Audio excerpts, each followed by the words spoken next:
So hey guys, this is your favorite the fictional vortex. So in this video, we will see what if Naruto was the son of Greek power. But before we start, remember to subscribe and like this video. Now let's start. I'll do it, but it'll cost you double the original price. I don't change a mission once it's been finished. So take it or leave it. A young man spoke out in a rather hushed tone. The individual being spoken to growled in annoyance before gesturing wildly with his hands. Double. Are you serious? The young man crossed his RMS against his chest as he shook his head side to side, causing his hooded cloak to rustle lightly. You wanted me to steal something important from a rival business, did you not? Well, I did it. You don't get to change things to fit your own parameters. I'm the best option you got. The young man tilted his head before gesturing with his right hand. I'm a thief, not a shinobi. We have different standards and codes. If you wanted someone dead, then you should have went to the black market first. There are plenty of seedy men and women willing to off someone for money. The older man began to pace for several minutes as the hooded youth leaned on the brick wall of the alleyway, his cerulean orbs analyzing the rich merchant in front of him with boredom. Rich assholes. Always the same. After several minutes of silence, the man finally sighed to himself before pulling out a rather large satchel of money. The gold coins clinking together as the man held the pouch out. Get it done as soon as possible and I'll triple it. A rather large grin blossomed on the youth's face as he swiftly swiped the bag of money. Now you're talking my language. The hooded teen weighed the bag in his hand before nodding his head in acceptance and holding out his free hand for the man to shake. Pleasure doing business with ya. I'll be done by tonight. The older merchant grasped the younger man's hand before nodding his head. Remember, as clean and as quiet as possible. I don't want things getting traced back to me. The hooded teen pocketed the satchel of money before nodding his head. Have I ever been caught before? He asked rather rhetorically. The teen began to make his way out of the alley as he pulled his hood further down to obscure the rest of his features. The young man glanced towards the sun before sighing lowly and continuing on his way. For several minutes the hooded youth weaved in out and of the large crowds in the marketplace, occasionally relieving individuals of their money. Nobles, rich villagers, commoners, mercenaries, status was irrelevant. His cerulean orbs glanced towards the various rooftops as he spotted the occasional Jonin shinobi patrolling atop the rooftops of the bazaar, their ever-vigilant gaze watching over for any signs of abnormalities. The teen ignored their presence as he continued to idly pickpocket the individuals unfortunate enough to cross paths with him. He had learned long ago that the shinobi populace generally ignored petty theft among their civilian counterparts. It was only when extremely valuable merch was involved did they choose to enforce the law. Pickpocketing was an art. There was a correct way to do something just as there was an incorrect way to do something. The teen had been stealing for more than half his life. He knew the concept of theft was viewed in a negative light, but stealing from others was how he managed to survive. It's what put food on the table, so to speak. He had many meals due to his actions. A child no older than 7 forced to fend for themselves in this cruel world. To be spit on and despised by the general populace. To be feared for things out of your control. No parents to guide you. No parents to welcome you home with open arms. A miserable existence he had. His gloved hands glided across a mercenary's pouch before swiftly pulling away without taking the pouch. The giant man wielded an equally giant war hammer. It would do him no good to be squished for a few gold coins. He had plenty of those already and greed would not be his downfall. He had learned long ago to curb those selfish desires, but they would surface every now and again. Old habits die hard after all. Whispers of a child that possessed a weapon of mass destruction assaulted his ears. Their hushed voices oming frantic as they gazed around wildly for any sign of the walking bomb. The teen pulled on his black cloak as he found solace in the rough material masking his identity. The Sandame made a mistake. It walks among us. Our end is near and no one does anything. The young male ignored the vitriolic comments as he continued on his path. The words from the populace had lost their sting long ago. It used to tear him down and break him when he was but a babe. Their words burying into him like a knife to the gut. Though the older he got, the less he seemed to care. Like lambs to a slaughter, the sheep would follow. They teetered on a massacre and truly didn't even realize it. Had he truly possessed a weapon of mass destruction, it would have been put to use already. Whether that be for personal gain or not mattered little. This world was selfish and it was hateful. People would rather be right than be happy. People would sooner cut their own thumbs off before extending a helping hand to someone in need. Perhaps that's why he was so fixated on stealing. The ability to take and give on a whim. It was such a powerful concept. Steal from the rich, give to the poor. Steal life from one, give life to another. The cycle would always repeat. Never ending. Humans were truly an awful design. A flawed creation. What did gods think when they viewed their creations waging war on one another for a simple caravan dispute? To slaughter the other without remorse and stomp on the very foundations of life. It must fuel them with a seething rage that knew no bounds. All life was precious, but he'd be a hypocrite if he agreed with that statement. There were plenty of individuals who weren't worthy of the gift of life. Rapists, pedophiles, and psychopaths were of the few he could think of off the top of his head. Animals. Quote. The teen shook his head as he bumped into a rather tall woman. Before he could even take a step forward, his arm was trapped in a deadlock by the woman's ironclad grip. The two individuals came to a complete stop as several villagers passed by them without a second glance. The hooded teen glanced at the hand that was firmly gripping his arm before slowly opening his hand to reveal a small pouch. A small smirk formed on the woman's face before she let go of his arm to retrieve her money. Cute. Very, very cute. But you're far too inexperienced to try that with me. Oh Cammy, that accent. It was the most beautiful thing he had heard in his life. It was like 1,000 symphonies assaulting his very being. Millions of string-like instruments swaying to and fro with every syllable spoken. An accent of beauty accompanied by an even more beautiful woman. He must have been staring for far too long as the bronze-skinned woman continued her trek with a small chuckle of amusement. The young man fully turned his head as he stared at the woman's retreating form. His eyebrows rose in slight shock at the armada of weapons she was carrying along with the unique and slightly bizarre armor adorned on her body. An intricately designed golden bow sat on her back with a matching gold quiver filled to the brim with arrows. On her hips was a small dagger in a sheath attached to her uniquely designed battle skirt with a beautiful shortsword strapped to a white utility belt opposite of the dagger. A solid gold staff with an incredibly detailed pointed end. That consisted of twin snakes coiling around one another and ending with a pair of angelic wings, sat underneath her quiver. In the woman's right hand was what appeared to be the head of a broken spear. And almost seemed to radiate a power he couldn't truly understand.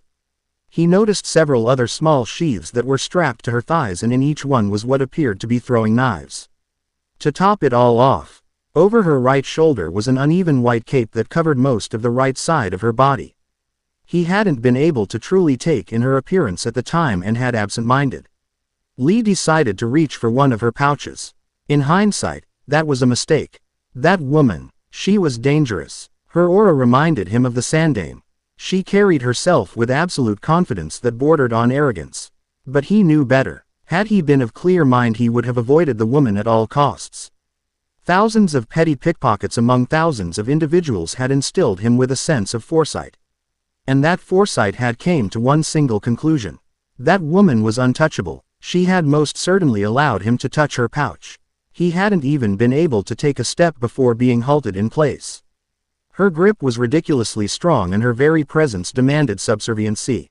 He had felt the need to kneel the second she had started speaking.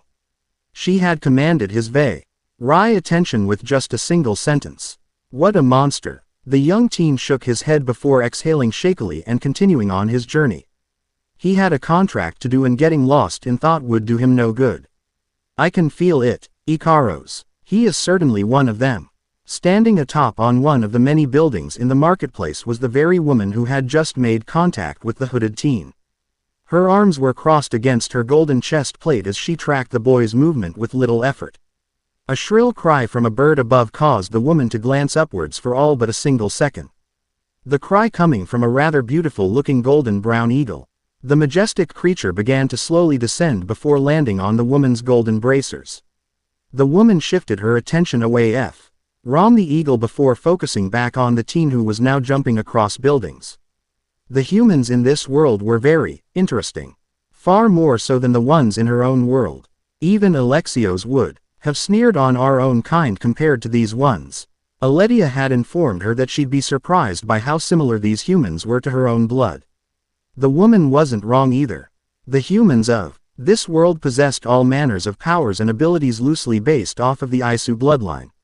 This world would most certainly entertain her. The woman tilted her head as Ikaros flapped his wings before darting upwards into the sky. She could feel each and every one of the individuals who were keeping an eye on her. They were incredibly skilled and she would give them that. The boy was special, and these masked individuals watching her were clearly aware of it. The second she had made contact with that boy, they had been observing her every move. It would become tedious to dodge their watchful gaze.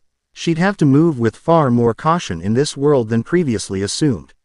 The broad-shouldered woman shook her head in annoyance before adjusting the golden circlet atop her crown. She really did stick out like a sore thumb in this world. Her armor wasn't the most discreet thing in the world, and it didn't help that she carried an armory of weapons on her either. She'd worry about it later.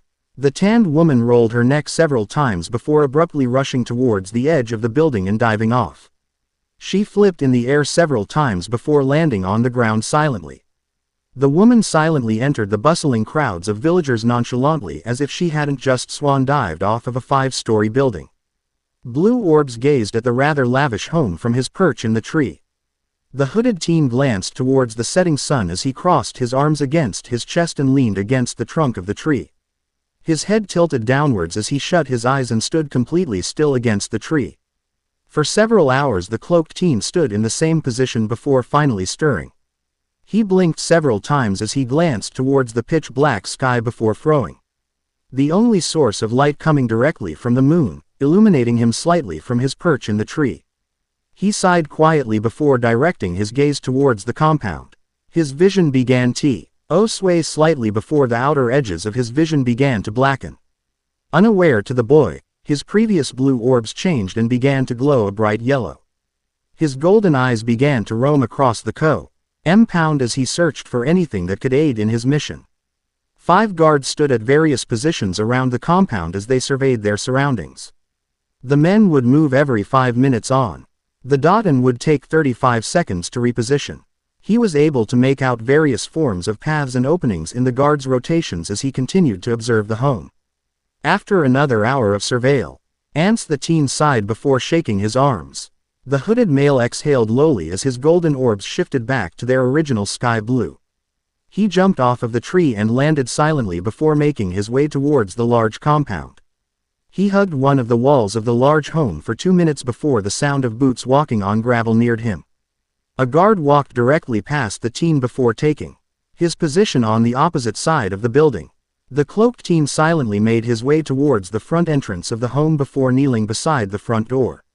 From underneath his cloak he pulled out a unique-looking kunai before placing the blade into the knob.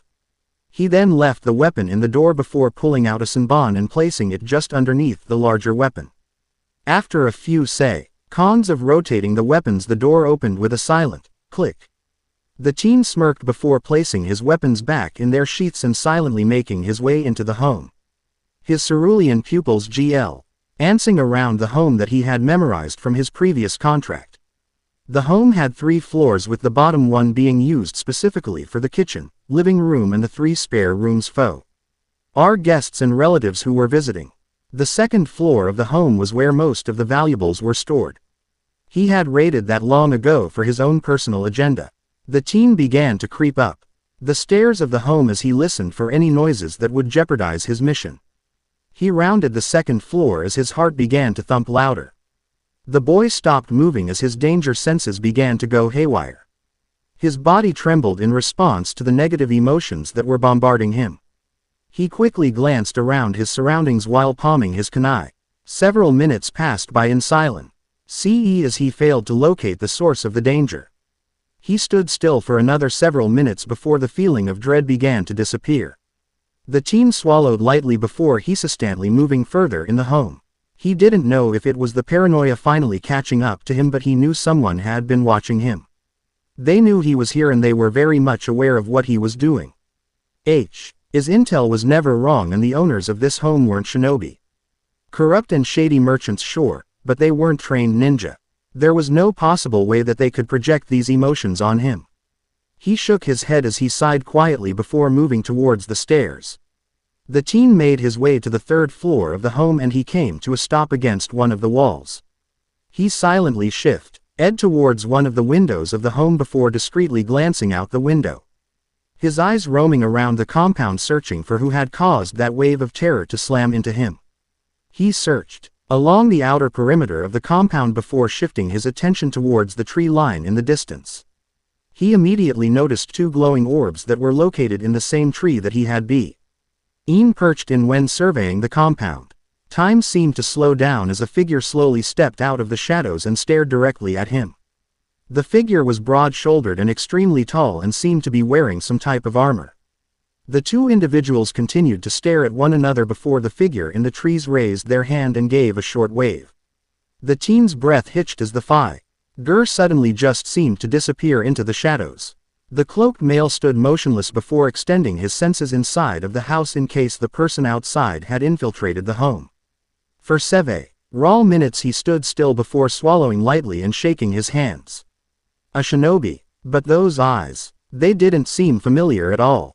The last he checked, the only people with dojutsus in Konoha were the Hyuga and the Uchiha. And their eyes most certainly weren't gold. The boy glanced towards the bedroom door that his target raided in. He pursed his lips for several seconds as he debated on whether or not he wanted to continue his contract. On one hand, he was going to get paid triple the amount that he had already been paid for the previous contract. He could just leave and be done with the mission. He really didn't need to do this mission for Ranma. On the other, his honor was at stake. He didn't accept missions only to just cancel them halfway through. Every contract he accepted, he finished. There were no ifs, ands, or buts about it. He had some level of integrity despite being a thief. He was no shinobi, but that didn't make him any less of a good person. He stole others' property and made a living out of it. He'd accept the consequences of his actions when that time eventually came. The male sighed lowly before darting towards the bedroom and silently turning the knob of the door. The door opened without so much as a creak as the cloaked teen made his way into the rather large room. Pretentious prick, ain't ya? His cerulean orbs glanced around the overtly lavish room that was covered in all manners of materialistic objects. Silk covers, exotic animal rugs, useless plaques, goblets of gold. He'd sneer if it wasn't for the fact that he had a job to do. Rich merchants. The teen palmed his kunai before twirling the weapon and making his way towards the bed. His target was laying on the right side of the bed while his wife occupied the other side. He had heard rumors of their marriage from rival merchants and wasn't surprised with most of the information he was given. A loveless marriage with a man who cared more about his business than his loyal wife. At least, that's what he was told. He didn't truly believe the words because it was rather easy to portray yourself in a manner you wish others to see.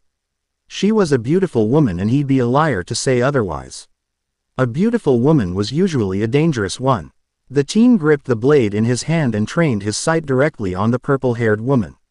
He wasn't worried about her husband waking up, the man would be dead anyway. She was the one who would be a problem.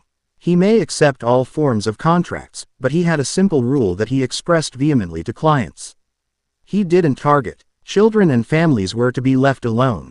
If a rival businessman had a problem with his competitor, then fine, but you don't involve the individual's family. There was already enough pain and suffering in this world. No need to add more to it. If she awoke while he was slitting the man's throat, then he'd have to escape immediately. Plans, unfortunately, don't always go the way you think they will. The teen placed his left hand atop the man's mouth before immediately slicing his jugular with the other. He ignored the slight thrashing of the merchant and continued to focus his attention solely on the wife. It saved his life. The teen had just the bare minimum amount of time to raise his bloody kunai to block the throwing knife that would have no doubt landed in his skull. The weapons all it in a shower of sparks that illuminated the teen's face for a brief moment. Even after managing to block the woman's weapon, he was still sliced directly on his cheek. The teen jumped away from the bed as his hood fell from his head to reveal a head full of blonde, spiky locks. His heart hammered in his chest as he raised his kunai in front of him while shifting his weight to his back leg. "Ho, so you're the little thief that has been causing so much trouble for my beloved husband." The woman slowly sat up from her prone position as the sheets from the bed fell to reveal her pale skin. Her purple locks bouncing from the movement. She gave the boy a sultry smile as she adjusted her nightgown. "I assume Ranma hired you." The blonde thief didn't respond as he slowly moved closer to the door of the room. "Oh, come now, little thief. I assure you that I am mostly harmless." The beautiful woman gave a toothy grin as the hooded teen kept his tense posture.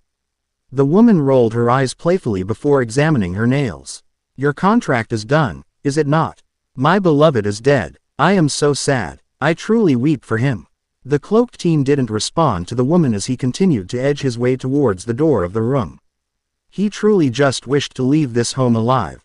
The woman was far more dangerous than he assumed, and it was only thanks to years of experience that he managed to block the weapon from killing him.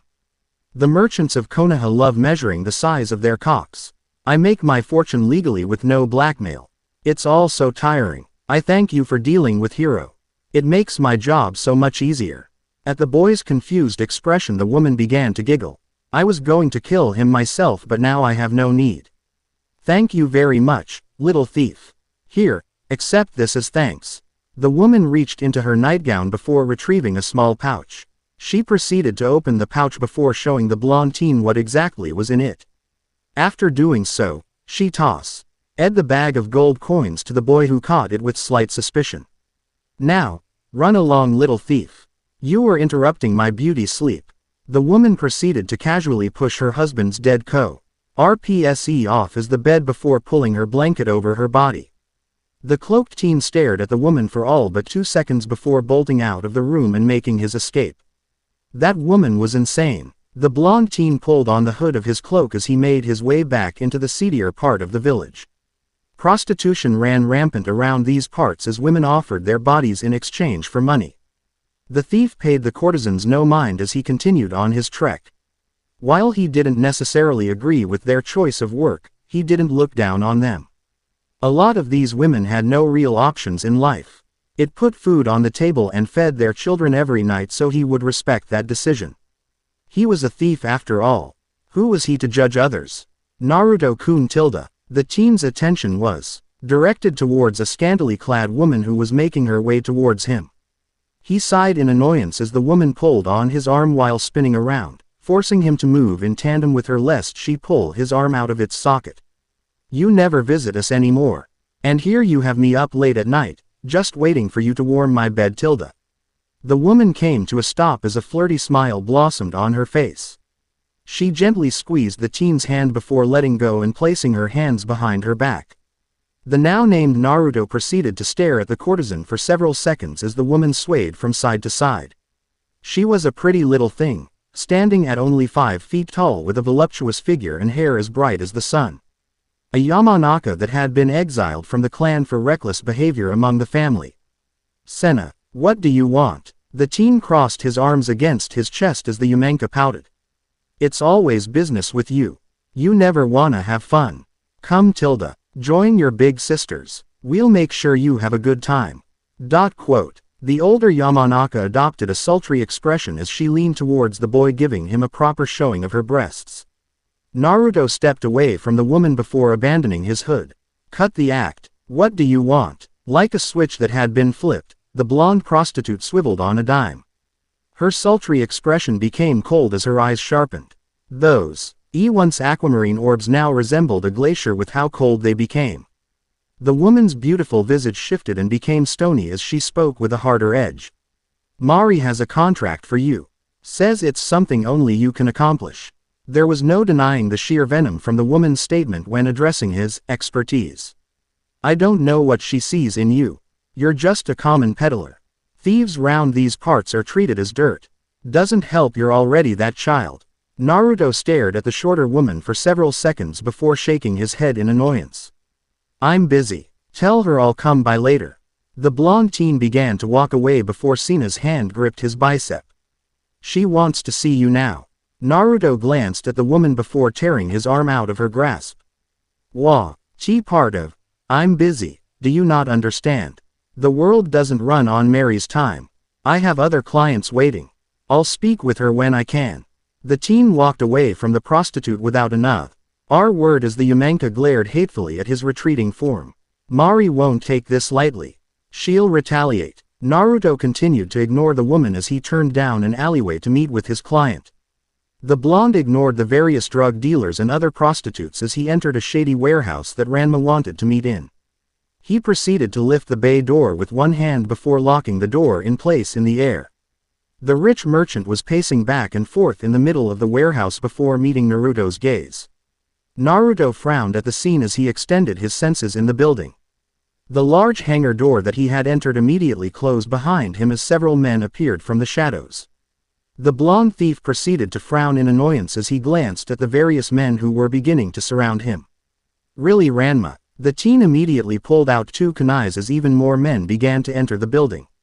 Sorry kid. Can't have loose ends. You understand, don't ya? You're a thief after all.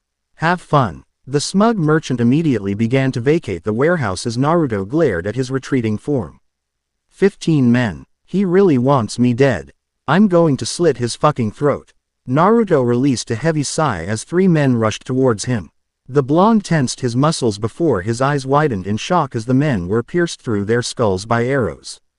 His cerulean orbs darted towards the rafters as he spotted a flash of gold. After assessing the situation, he proceeded to move. He took advantage of one of the hired thug's shock as he kicked the man in his stomach. The thug released a pain-filled grunt as his body doubled over. Naruto shifted on the balls of his heels before uppercutting the man with one of his kunais. The blade piercing through the man's skull with a wet squelching noise before he punched the man's body directly into the concrete floor. Naruto shifted his attention behind him as he spotted a familiar woman taking on 5 men at one time. He was as elegant with her blades as she was deadly. The woman was twirling around the men as dozens of sparks illuminated the dim warehouse. The sound of metal clanging against metal rang out through the hangar. The noises continued for several seconds before the sound of flesh being pierced followed by a pain-filled scream echoed in the building. Naruto shifted back towards his own group of thugs before throwing his kunai and piercing another man's skull. The teen proceeded to run towards another man before dodging underneath a wild swing from a rather large man. The teen lashed out with several punches to the man's gut before being forced to dodge an attack from behind. Naruto spun the single kunai in his hand before throwing his weapon at the thug who snuck up behind him. The blade RCED the man's chest before Naruto hooked his foot underneath the man's ankle. He swung outwards with his leg as the man was sent careening off balance due to the maneuver. The thug was quite literal. Suspended off the ground for all but a second before being rocketed directly towards the ground by the teen's foot. Blood ejected from the man's mouth as Naruto proceeded to stomp directly on the man's head, splattering his brains on the concrete floor. The teen braced himself as he was tackled by the large brute he had been punching previously. Several blows rained down on him as he crossed his arms to protect his face. Several more blows rained down before Naruto grasped one of the man's hands. He proceeded to clench as hard as he could as the large man released a howl of pain. The sound of bones being broken rang out before Naruto headbutted the thug, breaking the man's nose. Blood spewed from the man's nose before Naruto tackled him and began to pummel him. He managed to hit the man 5 times before being kicked directly in the ribs by another man. He flew off the man and tumbled several times as he released a hiss of pain. Hearing the sound of boots rushing towards him, the blonde teen shook off the blow to his abdomen before hooking his arm around the man's leg. He proceeded to rotate directly to the left as the man released a scream of pain from having his leg snapped in half. Naruto relinquished his hold on the man's leg before reaching for the man's mouth. His fingers gripped the bottom of the man's jaw before he jerked his hand down as hard as he could. The man's skull was immediately cracked due to the sheer force from Naruto's pull. The man's body crumpled lifelessly as the blonde teen made his way back towards the man who was beginning to rise to his feet. Naruto proceeded to wrap his arms around the man's waist before lifting the man several feet off the floor. The thug immediately began to struggle in the teen's grasp before being slammed into the concrete floor. The thug released a loud grunt of pain before several punches began to rock against his skull. Left, right, hammer, hammer. right, left. Naruto continued to beat the man's skull directly into the concrete as blood painted his face. He hit the man another 6 times before he felt someone grab his shoulder. The teen immediately tried to lash out before he was stopped by a single glance from the individual. The woman he had met in the marketplace earlier today was staring at him with a small smirk as blood painted her armor and dripped down her face. She looked like a war goddess. The golden armor she wore was covered in the essence of life but somehow managed to gleam in the light of the warehouse. The elegant braid that kept her hair in line was somehow perfectly neat except for the splats of crimson that rested in it. The woman had 3 giant, claw-like markings on her left bicep with a small scar that sat just above her upper lip. Now that he was able to get a good look at her, she was beautiful. The woman's smirk shifted into a smile as she tilted her head.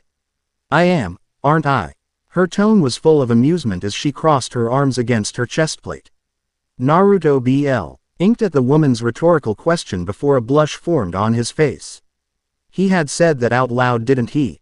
Why was the world so cruel to him? He trailed off silently as woman raised a delicate eyebrow with a teasing smile. Cat got your tongue. She chuckled as another blush formed on the teen's face. The teen averted his gaze from her as he shook his head several times. Thanks for the help. I'd like to say I had it under control, but that'd be a lie. Naruto began to slowly rise as he shook his hands clean. The woman glanced at the dead bodies that surrounded the teen before shrugging her shoulders with a smirk. You did a pretty good job either way. Particularly brutal with that one over there. The woman pointed towards the man whose jaw was practically hanging off of his skull. I approve. Naruto glanced at the corpse before grimacing slightly. He may not be a complete stranger to death, but that was pretty brutal.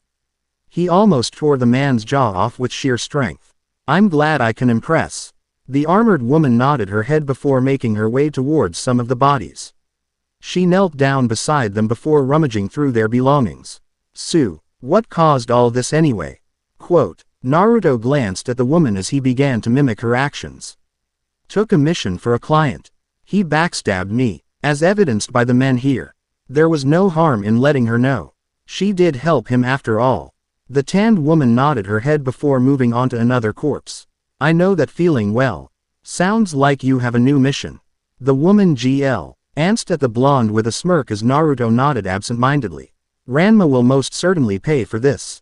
You don't cross me and get away with it. I'm going to torch his home for this. Naruto flipped over one of the men before retrieving a rather large satchel of gold from the man. He glanced towards the tall woman who was pilfering one of the bodies before returning towards the bag. He was silent for several seconds before shrugging. Found some. He threw the pouch of money before throwing several other bags of small pouches in a pile in the middle of the warehouse.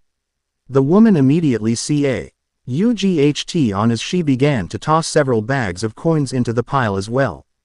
The 2 killers proceeded to pilfer the remaining bodies as they made idle chat with another. Several minutes passed by as the 2 stood near one another by the pile of loot. You want to split 50-50? Naruto asked with a small gesture of his hand. The tanned woman shrugged her shoulders as she idly twirled her silver spear. You can take more of the pot. I don't really care either way. My drachma is useless anyway.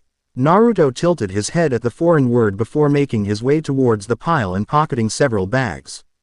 Drachma. He tilted his head with a confused expression as he tried to imitate the word she had spoken. The woman began to laugh before responding. Drachma. It's the currency of my home. It's not hard to tell. But I'm not really from here. Naruto nodded his head before standing up and returning to his position beside the woman. She proceeded to make her way towards the remaining pouches and began to scoop them up. Where are you from exactly? Your skin color is lighter than the people of Kumo, but you're darker than every other country. You also have an accent too. Not to mention your armor and weapons. The woman nodded her head as she pocketed some of the gold coins. I come from a place known as Sparta. We are born as warriors and train from the day we can walk. We have several trials to prove our worth from a young age. The woman gestured towards her scarred bicep as she smirked. I got this from a wolf that I killed with my bare hands at the age of 7. Naruto's eyebrows rose in shock at the statement. 7 years old and she had killed a wolf with her bare hands. That's pretty brutal. Where exactly is Sparta? I've never heard of it. The woman shrugged her shoulders as she adjusted her chestplate. Across the vast ocean. I doubt your people truly travel the seas. The world is bigger than you think. She ended the vague statement with a wink as Naruto raised an eyebrow at the response. The blonde teen stared at the woman for several seconds before holding his arm out in front of him. Naruto Uzumaki. The woman glanced at his hand before a smirk formed on her face. The gesture she responded with surprised the teen as he was expecting her to shake his hand. Instead of his hand, she grasped his forearm before pulling down. My birth name was Cassandra. Before Naruto could properly greet her using her name, she continued to speak. A sense of dread filled his body as an eerie smile formed on her face. But my country knew me by another name. Naruto's heart began to race in his chest as the woman's brown eyes bore into his blue ones. The feeling of despair wrapped around his very soul and began to squeeze. His breathing hitched in his throat as the woman's smile turned cold. Call me Demos. Naruto glanced towards his companion as he made the arduous trek towards Ranma's lavish home. After she had introduced herself as Demos, and the subsequent dread and despair that attacked his core had slowly wilted away, she had offered to aid in his task of revenge against the rich merchant. Cassandra, or Demos as she preferred, was, well, Naruto didn't really know how to explain it. She was a foreigner from an entirely different mass of land, which wasn't all that surprising considering the elemental nations as a whole was surrounded on all sides by ocean. Yes, there was plenty of islands and ruins and other pieces of land that were relatively close to each main country, but it wasn't a complete stretch of the imagination to think that other masses of land like the elemental nations existed. Her accent, her skin tone, her bizarre armor were some of the telltale signs if he had to pin them down. She would say weird words to describe very simple things, an obvious habit if she was from another country that spoke an entirely different language. Instead of using the term mercenary, her people had a unique name for it. A Misthios, which was basically the same thing more or less with subtle differences. The strangest thing, in his opinion at least, was the fact that she had an eagle as a companion. An incredibly intelligent one at that. Eagles were already incredibly gifted and intelligent birds, but Ikaros, as Cassandra called him, was above and beyond even the norm for its species. For starters, Cassandra would actually talk with him. And not just the average master and pet bond conversations that many hunters had with their creatures. Cassandra would say something mundane, perhaps to get a reaction out of himself. And Ikaros would respond in kind. Each response was coupled with an inflection that eerily resembled how humans spoke. Different tonal changes with each cry. He couldn't explain it, but he knew that the bird knew what Cassandra was saying. The demands she'd make of Ikaros were accomplished with ease, the comfortability that the creature shone when around her, and the way it stared into his own eyes. It was like the bird was sizing him up or something. Strange creature. You are very quiet. No. Cassandra's voice quietly questioned. The woman's eyes were subtly scanning the many rooftops around them as if searching for something that couldn't be seen with the naked eye. Naruto glanced towards the woman before responding. I am used to being alone. But that isn't an incorrect assessment either. I prefer the quietness. It allows me to compartmentalize my thoughts. The muscular woman nodded her head, if only slightly, before responding. Burdens weighing you down, little thief. There she goes again. Using that nickname. He should say something. But it'd be too much effort to do so, and it's not like she was mocking him. He was a little thief after all. He shrugged his shoulders lackadaisically before responding. Something like that. People aren't too fond of my profession. A hint of a smirk formed on the beautiful woman's face as she responded. I sympathize with your plight. Little thief. My mater wasn't too pleased with my life choices and decisions. There was a hint of something in that sentence. A morose tone coupled with the stinging bite of regret, perhaps. There was definitely sadness in her tone.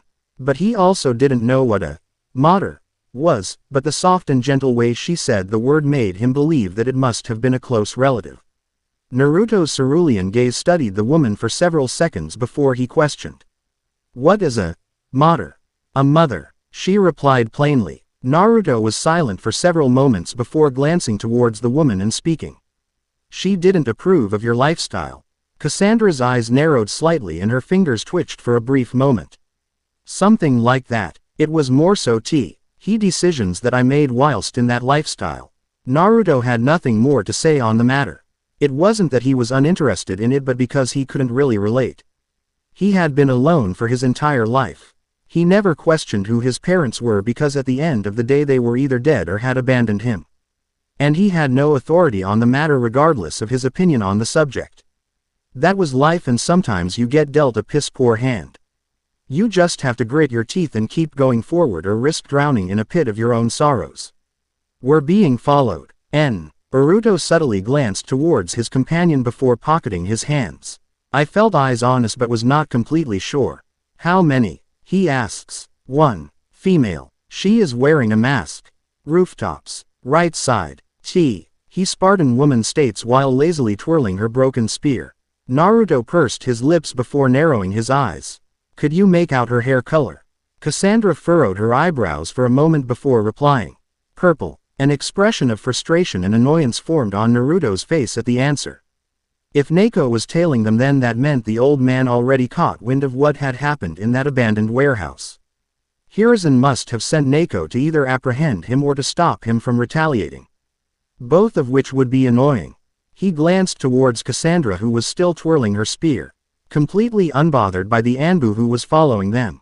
How had Cassandra even sensed the woman? The only reason he was even aware of the woman was because he played cat and mouse with Neko a lot. He was successful more often than not due to his knowledge of the village and where safe houses and routes were, but he still did get caught if he wasn't being cautious. Neko most likely knew they knew that she was following them, which only begged the question as to why she hadn't dropped down yet. Two more. One is an animal. A dog, I believe. Cassandra trails off unsurely after her statement.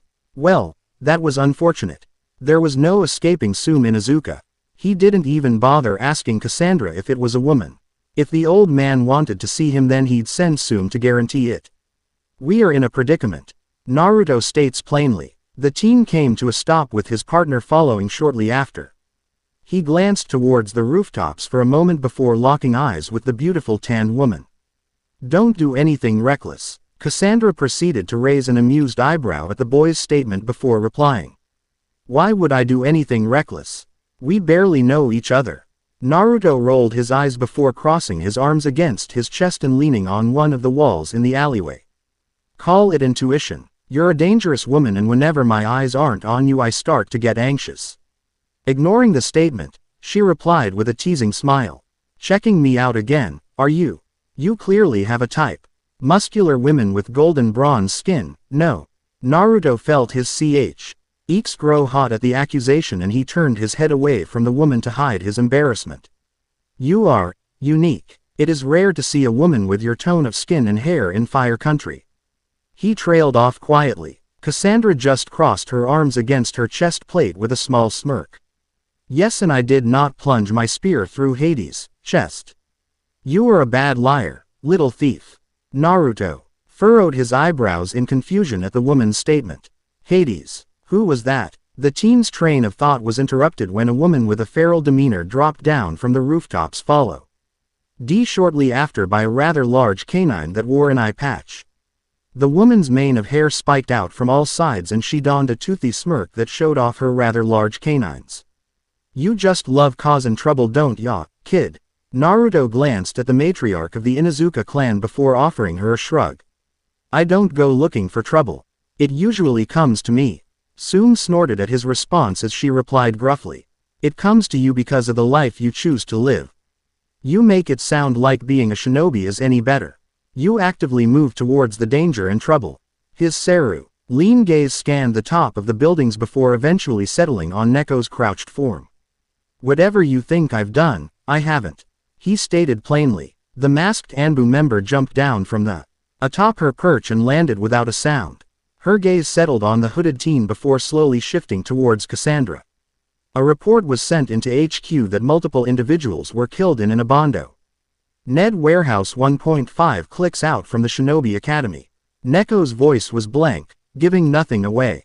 Multiple members were sent to investigate in the area and it did not take long to find the bodies. Naruto glanced towards his companion before shrugging his shoulders. That's not enough to go on. There are many seedy people around these parts. Perhaps a turf war, a drug deal gone wrong, maybe.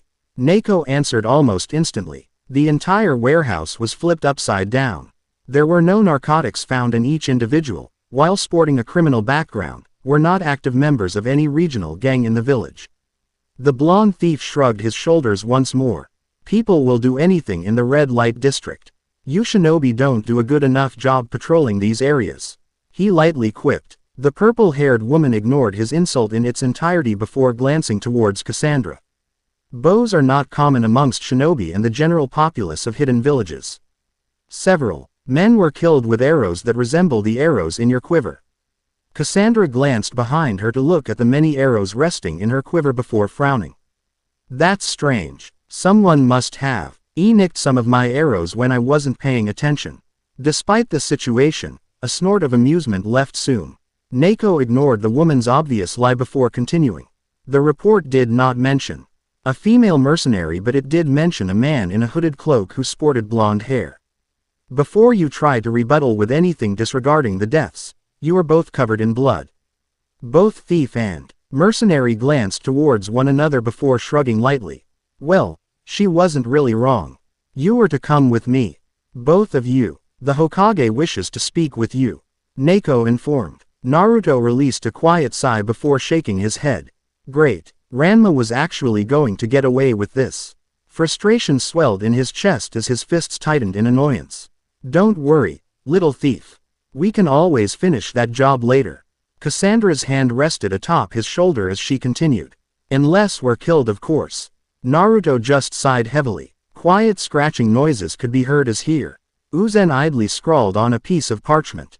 Garbed in the official robes that depicted his position within the hidden village, he certainly stood out from the average individual. But he'd always just be the old man to Naruto. You certainly enjoy stirring things up, Naruto-kun. The aged Kage did not raise his gaze and continued to scribble on the document in front of him. I was under the awesome PTION that you worked alone within the village. Dragging accomplices with you now. For shame, especially for a woman as beautiful as she is. I'm disappointed. An amused smirk formed on Cassandra's face as Naruto grunted in annoyance. It was very clear that these two men had a unique relationship with one another. Which would make sense considering Naruto most certainly held an Isu artifact within him. A very powerful one at that. I did not drag her along. Naruto placed his hands into his pockets before glancing towards the woman. She lent a hand. The Sandaime Hokage did not verbally respond, only offering a knowing nod. He flipped through the packet of papers before neatly arranging them and stacking them in a pile to the outer edge of his table. He proceeded to open a drawer before pulling out his trusty tobacco pipe. He began to slowly pack the addictive substance before lighting it with an application of Kaden chakra. Hiruzen placed the pipe into his mouth before taking a deep inhale.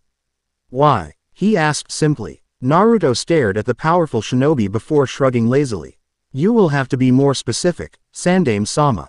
Hiruzen glanced towards the Spartan woman for a moment before returning to Naruto. Why are 15 men in body bags?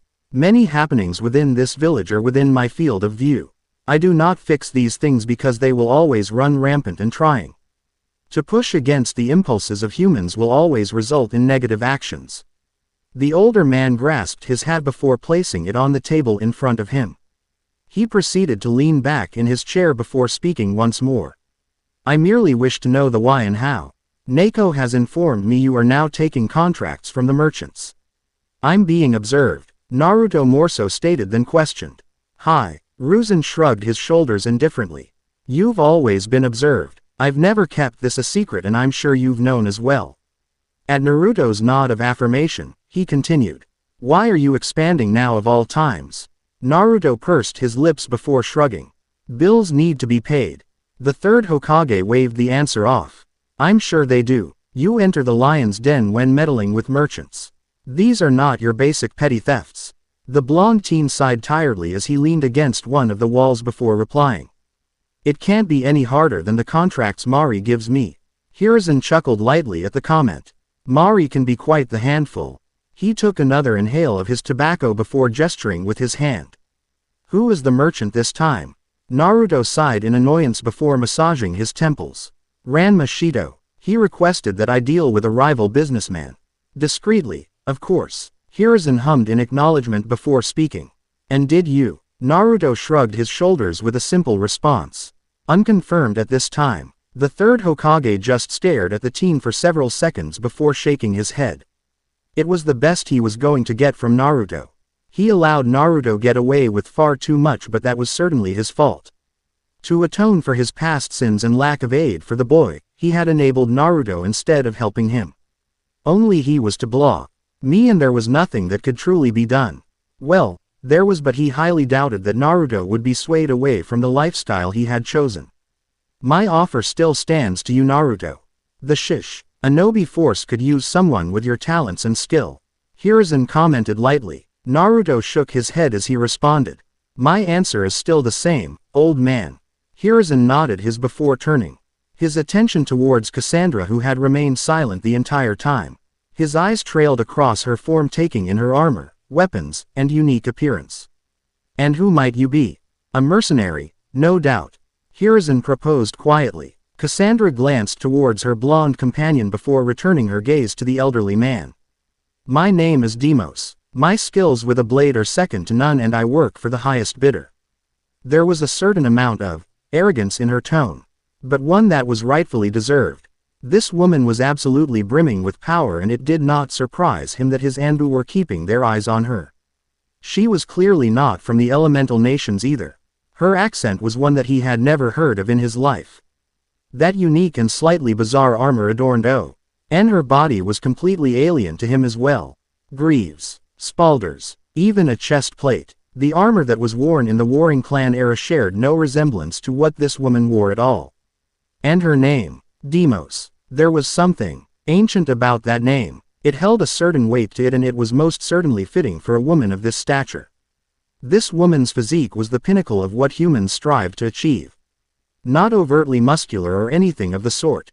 She donned the body of a warrior who trained since the days she could walk. The gleam in her eyes was the most telling source. She had been through war and had lived through many battles. A natural-born killer through and through. From where do you hail from? That is, if you don't mind me asking. Cassandra's arms crossed against her chest as she replied. I hail from Sparta. Sparta. Hiruzen furrowed his eyebrows before gesturing with his hand. Where is this? Sparta. The brown-skinned woman gestured with her left hand as she answered. An entirely different continent. Hiruzen nodded his head slightly at the rather simple answer. It was clear that this woman would only give the bare minimum to everything asked.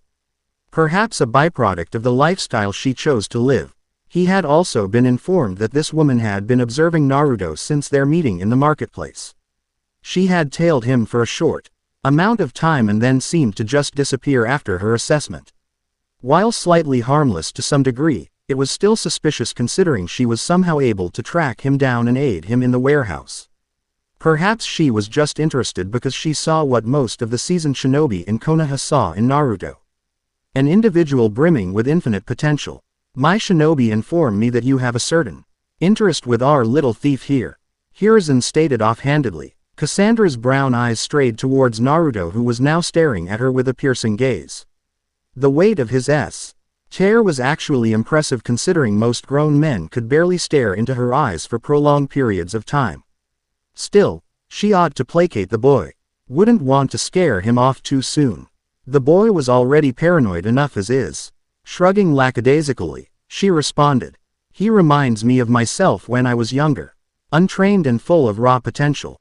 While I certainly had trainers and mentors growing up, I did not respect them. She tapped her bracers with her broken spear before continuing. Had I been properly guided at a younger age, I'd certainly be a better person. Hiruzen sped his fingers together upon his desk before staring into the woman's eyes. You believe you'd be a suitable mentor? Cassandra would have scoffed at the statement had she been back in Greece. Everyone knew who she was and what she was capable of. The armies she'd led, the commanders she taught, the underlings she created. She had even expanded the cult of Cosmo's influence among the world. Hanging and bending the ideals as she grew older. The cult had believed that they had complete control over her actions. She made sure to remind each and every member in the cult that she was the true leader. Aspasia had learned that lesson quickly and allowed her free rein. It was a smart decision considering that Aspasia's ideals mirrored her own. While most of the members in the cult had to be exterminated, it was still worth it for their end goal.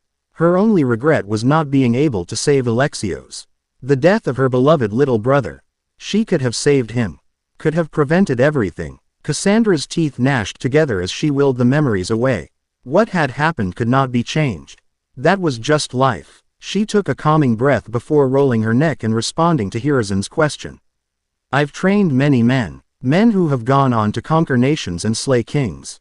And those men lacked even a quarter of the potential that Naruto has. A smirk formed on the woman's face as her gaze met Naruto's. But that's not up to me, is it? She finished rhetorically. Naruto stared at Cassandra for several seconds before glancing out the window of the office. You train warriors, not thieves. A thief must know how to kill. She countered easily. Stealing isn't the only thing you do, as evidenced this very night. You lack experience and technique, and if you continue down this road, then you will die. Her brown eyes bore into his blue ones as she continued. Do not allow pride to be your downfall. Greater men than you have fallen because they refused to extend their hand for help. Naruto's gaze left Cassandra's as he stared out into the star-filled sky. As much as he didn't want to admit it, she wasn't wrong. The contracts he had been taking recently all revolved around taking a more hands-on approach. Whether that be killing a rival businessman, torching establishments, or torturing people for information. Things had been slowly ramping up for a while now, and perhaps he had just ignored how in over his head he actually was. He was doing things that were attracting shinobi. That alone should have been the initial wake-up call. Stealing Peep Lee's possessions would not warrant the tailing from an Anbu agent. There were rules he had created for this sole purpose, and he had clearly been overstepping them. Was it greed? Or perhaps he wanted to do more than just steal his whole life? He released a heavy sigh as his arms crossed his chest. We do not even know each other. What do you gain from this? Cassandra raised an eyebrow before replying. Nothing really. Not everyone will ask for something in return when they do a favor. But I certainly will. She smirked at his annoyed expression before continuing. I'll let you know when I think of it. The hooded teen rolled his eyes and continued to stare out the window. You speak as if I've already accepted your proposal. Cassandra was next to him before he could even react. Her fingers danced upon his chin as she slowly turned his gaze towards her. Her eyes were half-lidded and she sported a dangerous smile. Because you don't have a choice. Her smile was absolutely predatory. Naruto felt a chill run down his spine. The gleam in her eyes was anxiety-inducing, but he could not turn away. She is not entirely incorrect, Naruto-kun. Naruto and Cassandra turned towards the S&M who was repacking his tobacco pipe. He placed the object in his mouth before taking a healthy inhale. If you won't join the Shinobi Corps, then at least allow me to lease contracts for you. He exhaled the addictive substance before continuing. The missions will be controlled, of course, but that should not dissuade someone who would prefer to operate with the military rather than against them, no.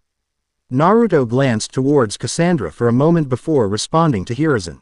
It sounds like I'd be working alongside shinobi.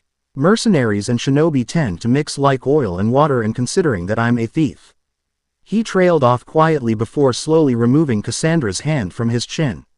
He ignored her flirty wink with a roll of his eyes before staring at Hiruzen. Hiruzen waved off the boy's concerns as he replied, I would not propose contracts that are out of your field of expertise. That is practically asking for trouble. Naruto nodded his head as Cassandra leaned against the wall beside him. I will never pick the headband up, but payment is payment. A smirk formed on Cassandra's face as her arms crossed against her chest plate. Now you're speaking like a true mercenary, little thief. He ignored her statement with a roll of his eyes. Hiruzen began to rummage through his desk before pulling out a small packet of papers and placing it on the table. He wrote at the parchment before pushing it towards the edge of the table and gesturing with his hand. If you are wanting work, then I have something that might interest you. Hiruzen nodded his head as he took another inhale from his pipe. An inexperienced team was recently sent out on an escort mission. Low profile, high risk. Naruto approached the desk with Cassandra following shortly after. He picked the packet up before reading through the mission contract that was accepted by a team named Team 7 Feet. He idly flipped through the pages of the document before raising a curious eyebrow. He took a team. Hiruzen chuckled lightly before responding. Against his will, yes. Ah. Naruto nodded lightly. He was silent for a few moments before furrowing his eyebrows in slight confusion. This is a low-profile contract. Surely. That's wrong. Cassandra glanced at the parchment before speaking. I will assume that these shinobi will have higher stakes on the line when outside their respective villages. The elderly Kage nodded his head in agreement before replying. The risk of running into other shinobi is always there. It is why solo operations are scarce and few. Only the highest and most skilled shinobi will ever be granted a mission of that caliber, and even then teams will be on immediate standby. Cassandra nodded her head as she read the document over Naruto's shoulder. Efficient. Naruto continued to read the document before placing it back on the desk. Sue, you want me to provide backup? Has something gone wrong with the mission? Hiruzen took the parchment before replying. To some extent, yes. They have ran into opposing shinobi and called for aid in the mission. That message was several hours ago, and while I don't doubt the ability of Team 7, it would squash any remaining concerns I have. Naruto was silent for a few moments before signing quietly. Do you need me to leave now? Hiruzen shrugged lightly before responding. Now is better than later, my boy. I assume I won't be going solo. The blonde teen questioned lightly. I was originally going to send you with Team Guy, but he trailed off slightly before staring at Cassandra. Perhaps you and our new mentor can get to know each other better with this excursion. Naruto's gaze snapped towards Cassandra before returning to Hiruzen. You would send an unknown mercenary and a common thief to aid in shinobi fairs. The Sandaime leaned back in his chair before shrugging. To gain trust I have to give it. I am extending a hand to you and Demos. That is, if she does wish to aid in this. I can assure you that payment will be rewarded. Cassandra sported a Cheshire grin as she spun her broken spear. Wheeled tilde. Who am I to say no to money? Naruto snorted quietly before rolling his neck. I'm surprised you're letting me out of the village without an escort. Who knows what rumors could start when the populace figures out that boy is running around freely. Hiruzen closed his eyes as he leaned back in his chair. As if you haven't already been doing so for the past 13 years. The 17-year-old teen shrugged his shoulders before glancing towards Cassandra. What if we get lost? Hiruzen stared at the blonde teen for what felt like 10 minutes before shaking his head with an annoyed sigh. Have I given you too much credit already? An amused smirk formed on Naruto's face before he patted Cassandra's shoulders. Come on, follow my lead. He began to head out of the room with the Spartan woman following behind. As he reached the door to the office, Hiruzen had one last parting statement. This will be the last time I allow something of this magnitude to be swept under the carpet, Naruto. I cannot keep turning a blind eye to the actions you commit. Do not abuse my trust. Naruto's hand rested on the knob of the door and he did not move for several seconds. He stared at the aged wood for another few seconds before signing quietly and opening it. That was life. So, where exactly are we going? Cassandra asked as she followed Naruto through the alleyways and back streets of Konoha. A little island called Wave that's only accessible by ferry. The people make air money off trade due to the bountiful amount of fishing companies present on the island. It's also home to a rare vegetable that only grows in the soil of Wave. Goes for quite a bit on the market. He added in nonchalantly. The armor-clad woman raised an eyebrow in amusement before responding. Quite knowledgeable about the other regions, huh? The blonde teen glanced towards his companion before shrugging. Knowledge is power. She nodded her head in agreement before gesturing with her hand. What is it that we are actually doing? Your leader has ulterior motives for doing this that I'm sure you're aware of. It wasn't really all that subtle to begin with. The leader of this village clearly wished to have Naruto under him.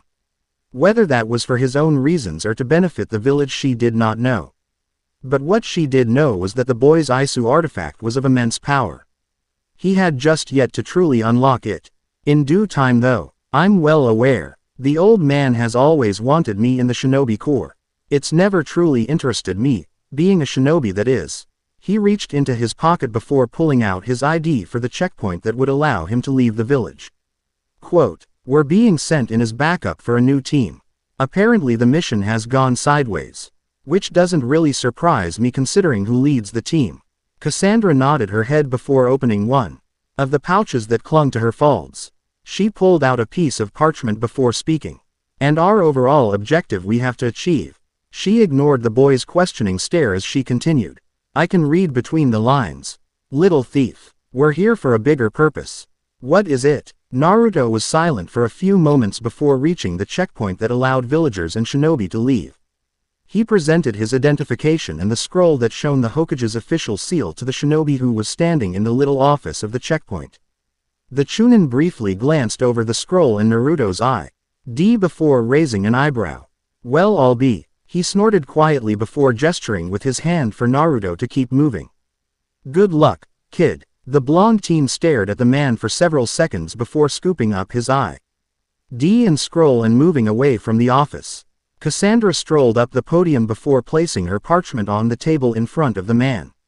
He stared at her for a brief moment before taking the paper and reading through it. He placed the paper back down before stamping it and handing back to the Spartan woman. "Keep the kid in line," he stated quietly before returning to his post. Cassandra smirked at the response before making her way towards Naruto who was staring into the massive tree line ahead of them. "We have a secondary objective that we must accomplish in Wave. There is a shipping tycoon who goes by the name of Gato. He is an infamous billionaire that is known throughout the elemental nations. Crooked as they come and as twisted as you can assume." Naruto pocketed his eye D before adjusting his hooded cloak. "The Sandame wants us to raid his hideouts and steal whatever we can. If we kill him, then we get a bonus." Cassandra stood beside Naruto while twirling her broken spear. A dangerous smirk danced on her face as her eyes briefly shone with gold. "I enjoy a good raiding." Naruto glanced at the woman for a moment before speaking. "Keep up," he stated simply. The teen took off in a brief sprint before jumping up into the trees and continuing his rapid pace. Cassandra smirked at the statement before coiling her muscles and taking off in a burst of speed. She caught up with the boy in a few seconds before joining him. This was a new experience. Tree hopping. It wasn't incredibly difficult, but it definitely took a keen amount of coordination and concentration. Watching your surroundings, adjusting your speed and jumps for every branch and tree you'd kick off from. The people of this world were very interesting. She did miss riding Phobos though. Such a good boy Phobos was. The moon was still resting in the heavens as Naruto and Cassandra arrived at a small fishing village just south of the island of Wave. They had ran for a couple hours until Naruto had abruptly shifted directions. It took another 30 minutes for them to reach this village. Naruto wiped the sweat off from his face before reaching into his cloak and procuring a canteen. He popped the cork off before greedily swallowing the liquid. He offered the canteen to Cassandra who took it wordlessly while swallowing her fair share of the rejuvenating substance. "I take it we're here for a boat?" she asked quietly. "To steal one," he corrected simply. Cassandra chuckled quietly before gesturing with her head. "Then lead the way, little thief." Naruto led Cassandra through the small village, sticking to the shadows and searching for any kind of vessel they could use to cross the waters leading into Wave. The duo reached the shipping dock without a fuss and spotted several boats resting in the water. Some big, some small. Size didn't really matter in these waters. A boat fit for two would do the job just fine. Naruto checked his surroundings before choosing a vessel and just jumping into it. He landed in the relatively small boat before staring up at Cassandra who was kneeling on the docks. She began to untie the knot that was keeping the boat docked before grabbing two oars that were close by. She threw the objects towards Naruto who caught them with ease. The armor-clad woman wrapped the rope around her waist before diving into the water. An action that had Naruto furrowing his eyebrows in confusion. It was seconds later that he felt that boat get physically tugged towards the direction of Wave that he put the pieces together. His eyes widened exponentially before he turned his body towards the front of the boat and spotted Cassandra physically pulling the boat with relative ease. She was swimming. whilst pulling the entire boat with him inside it. Against the damn current, he shook his head in slight disbelief before taking the oars she had thrown to him and aiding in the woman's task. She was an animal. There was no other words to describe Cassandra. Just an animal. It took them another 30 minutes before they finally reached the small island of Wave. Cassandra slowly reached the shore of Wave before climbing onto the sand.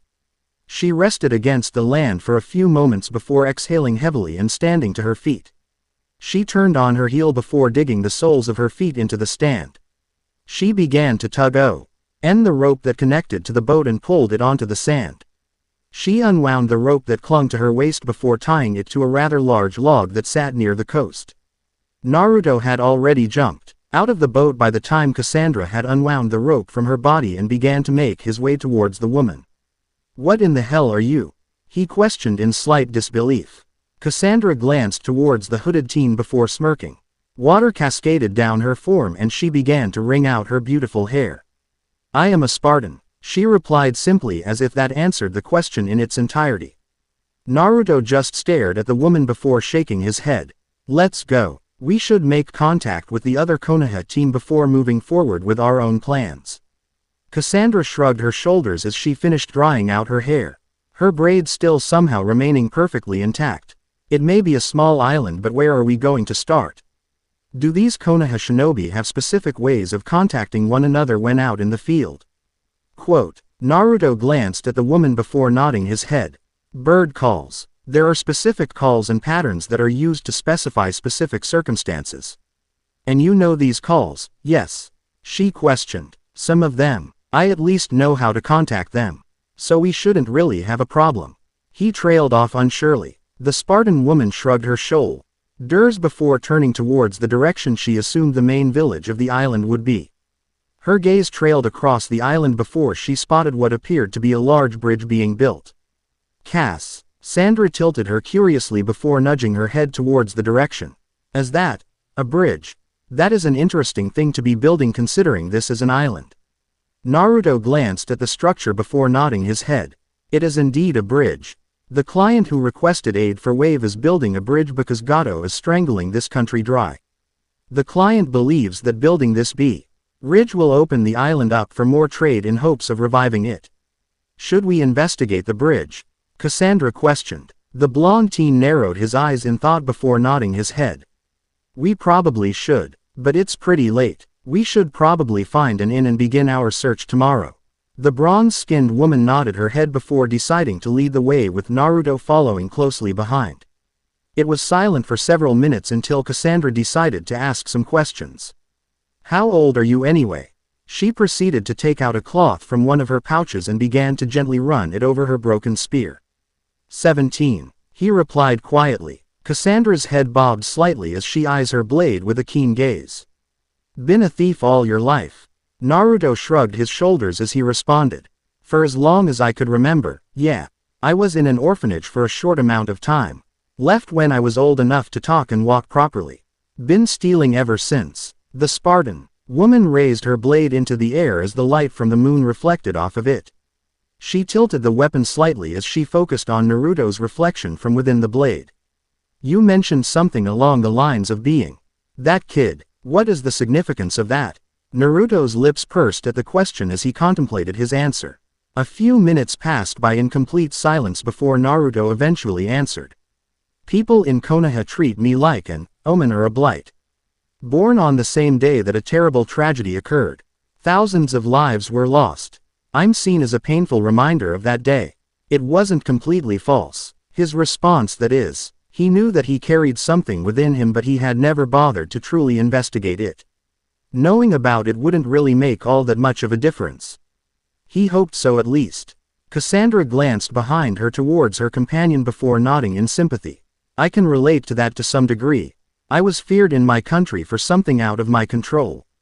It eventually spread to neighboring lands and cities, and when people recognized me. Well, the story really ends there, doesn't it?" She twirled her spear head before cutting through some foliage that blocked her route. "Do you have regrets about the life you chose?"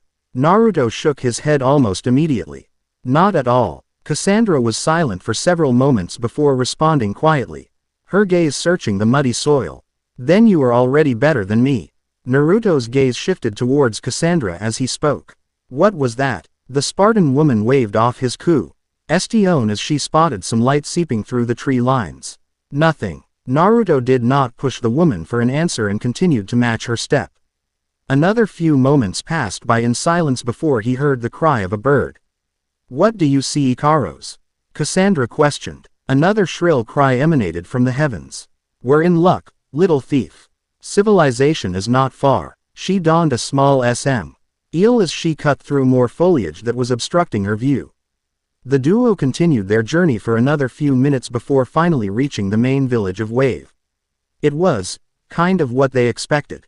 More of a ghost town with many buildings being boarded up. Trash bags were situated along the curbs and it looked as if the buildings themselves had been dirtied by the poverty. The duo spoke. Several individuals who were either laying in alleyways, loitering around the buildings, or sitting on the curbs near the many trash bags aligned on the streets. Poverty is high, Cassandra commented lightly. Seems like Gato made quick work of this island. Naruto glanced around the area before gesturing with his head. Come on, let's see if we can find a functioning inn. The duo began to walk further into village, attracting the attention of several people. They ignored the hungry stares of the populace as they rounded several corners, traveling deeper into the heart of Wave.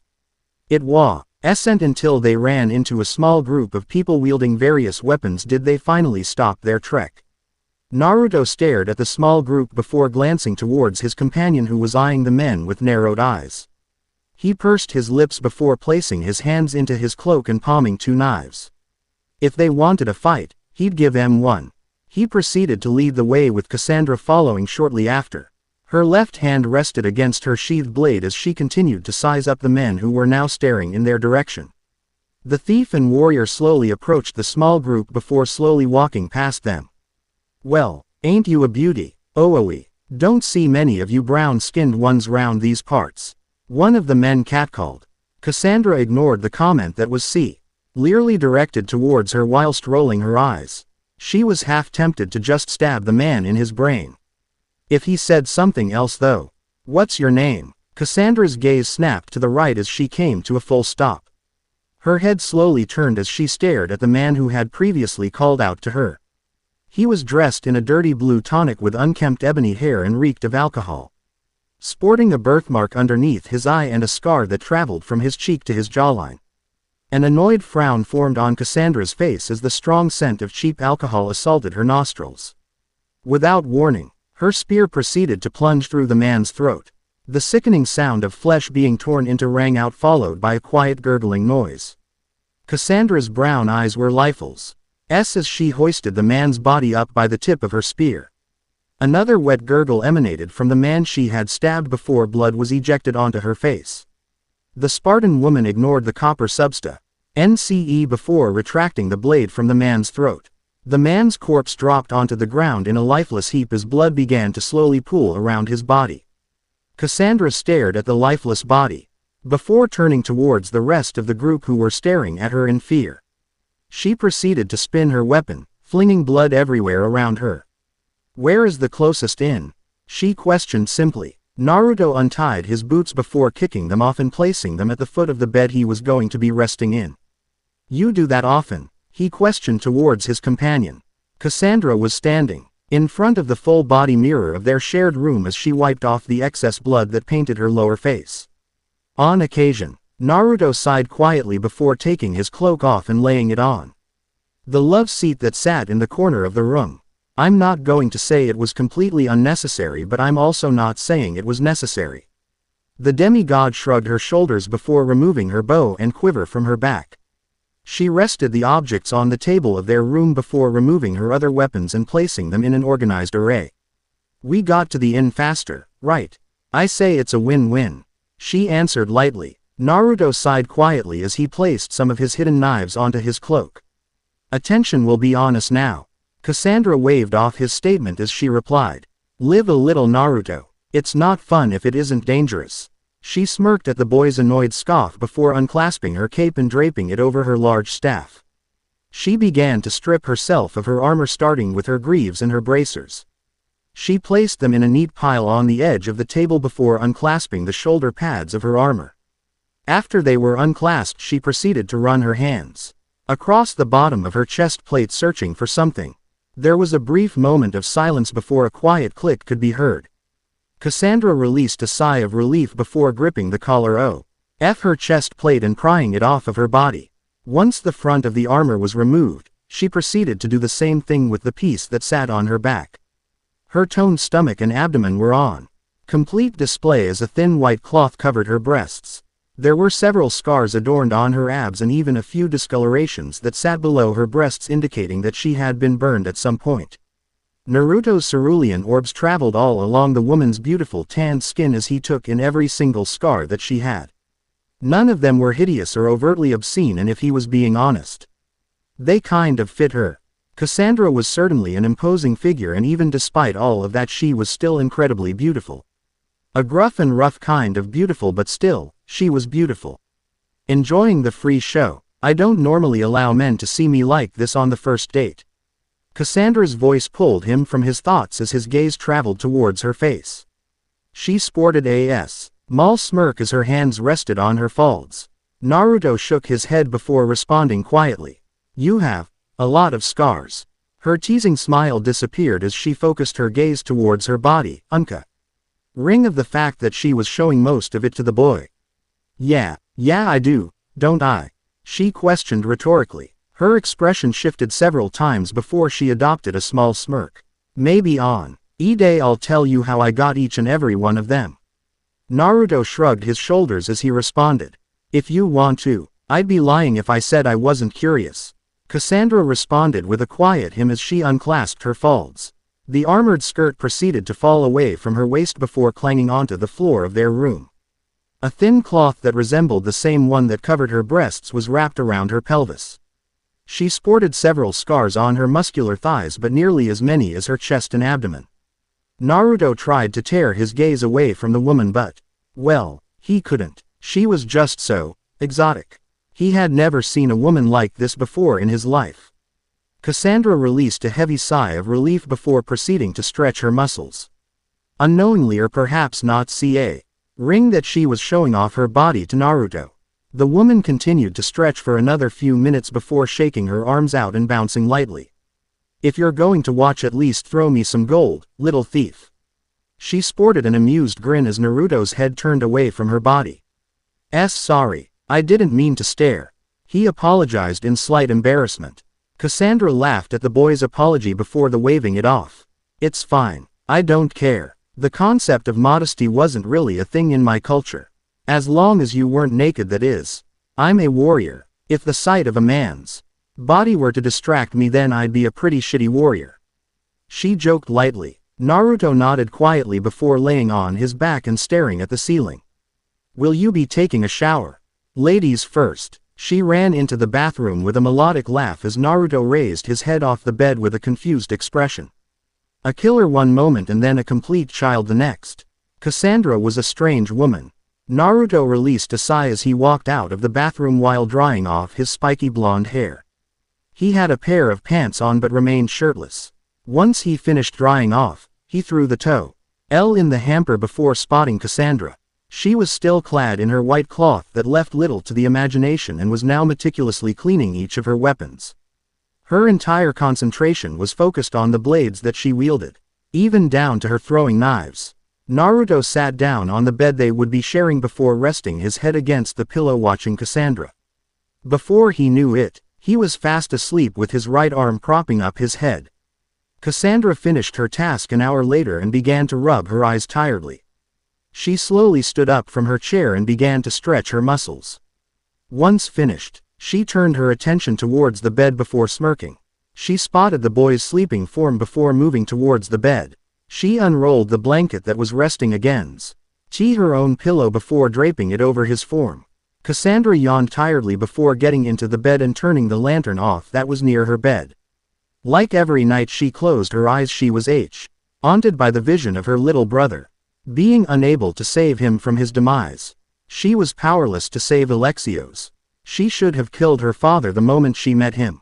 Pythagoras had it with his life, and she made sure to torture him to his last breath. Her failure to save Alexios had broken Marini. Her entire family, dead, by her own hands no less. All because she had ignored her instinct to kill Pythagoras when she met him. The biggest regret in her life. And she'd live with it for the rest of her immortal life. A bitter reminder that no matter how powerful she got, she would never see her mother or her brother ever again. Look to the stars, beyond the mountains and the wild sea. Follow your dreams, the bravest hearts. The gods will favor those who dare to see, courageously, their destiny. Naruto slowly stirred from his slumber as the sound of a woman singing resonated through the small room. He rubbed his eyes before slowly sitting up in the bed. He glanced to his right, noticing an extra blanket that was haphazardly strewn on the opposite side of the bed. He tilted his head for a moment before hearing, who he assumed to be Cassandra, humming from within the bathroom of their shared room. The sound was soft and gentle while carrying a mellow tone to it. Almost uplifting in a sense. Beautiful island, bathed in the rising sun. Phaeton will guide you.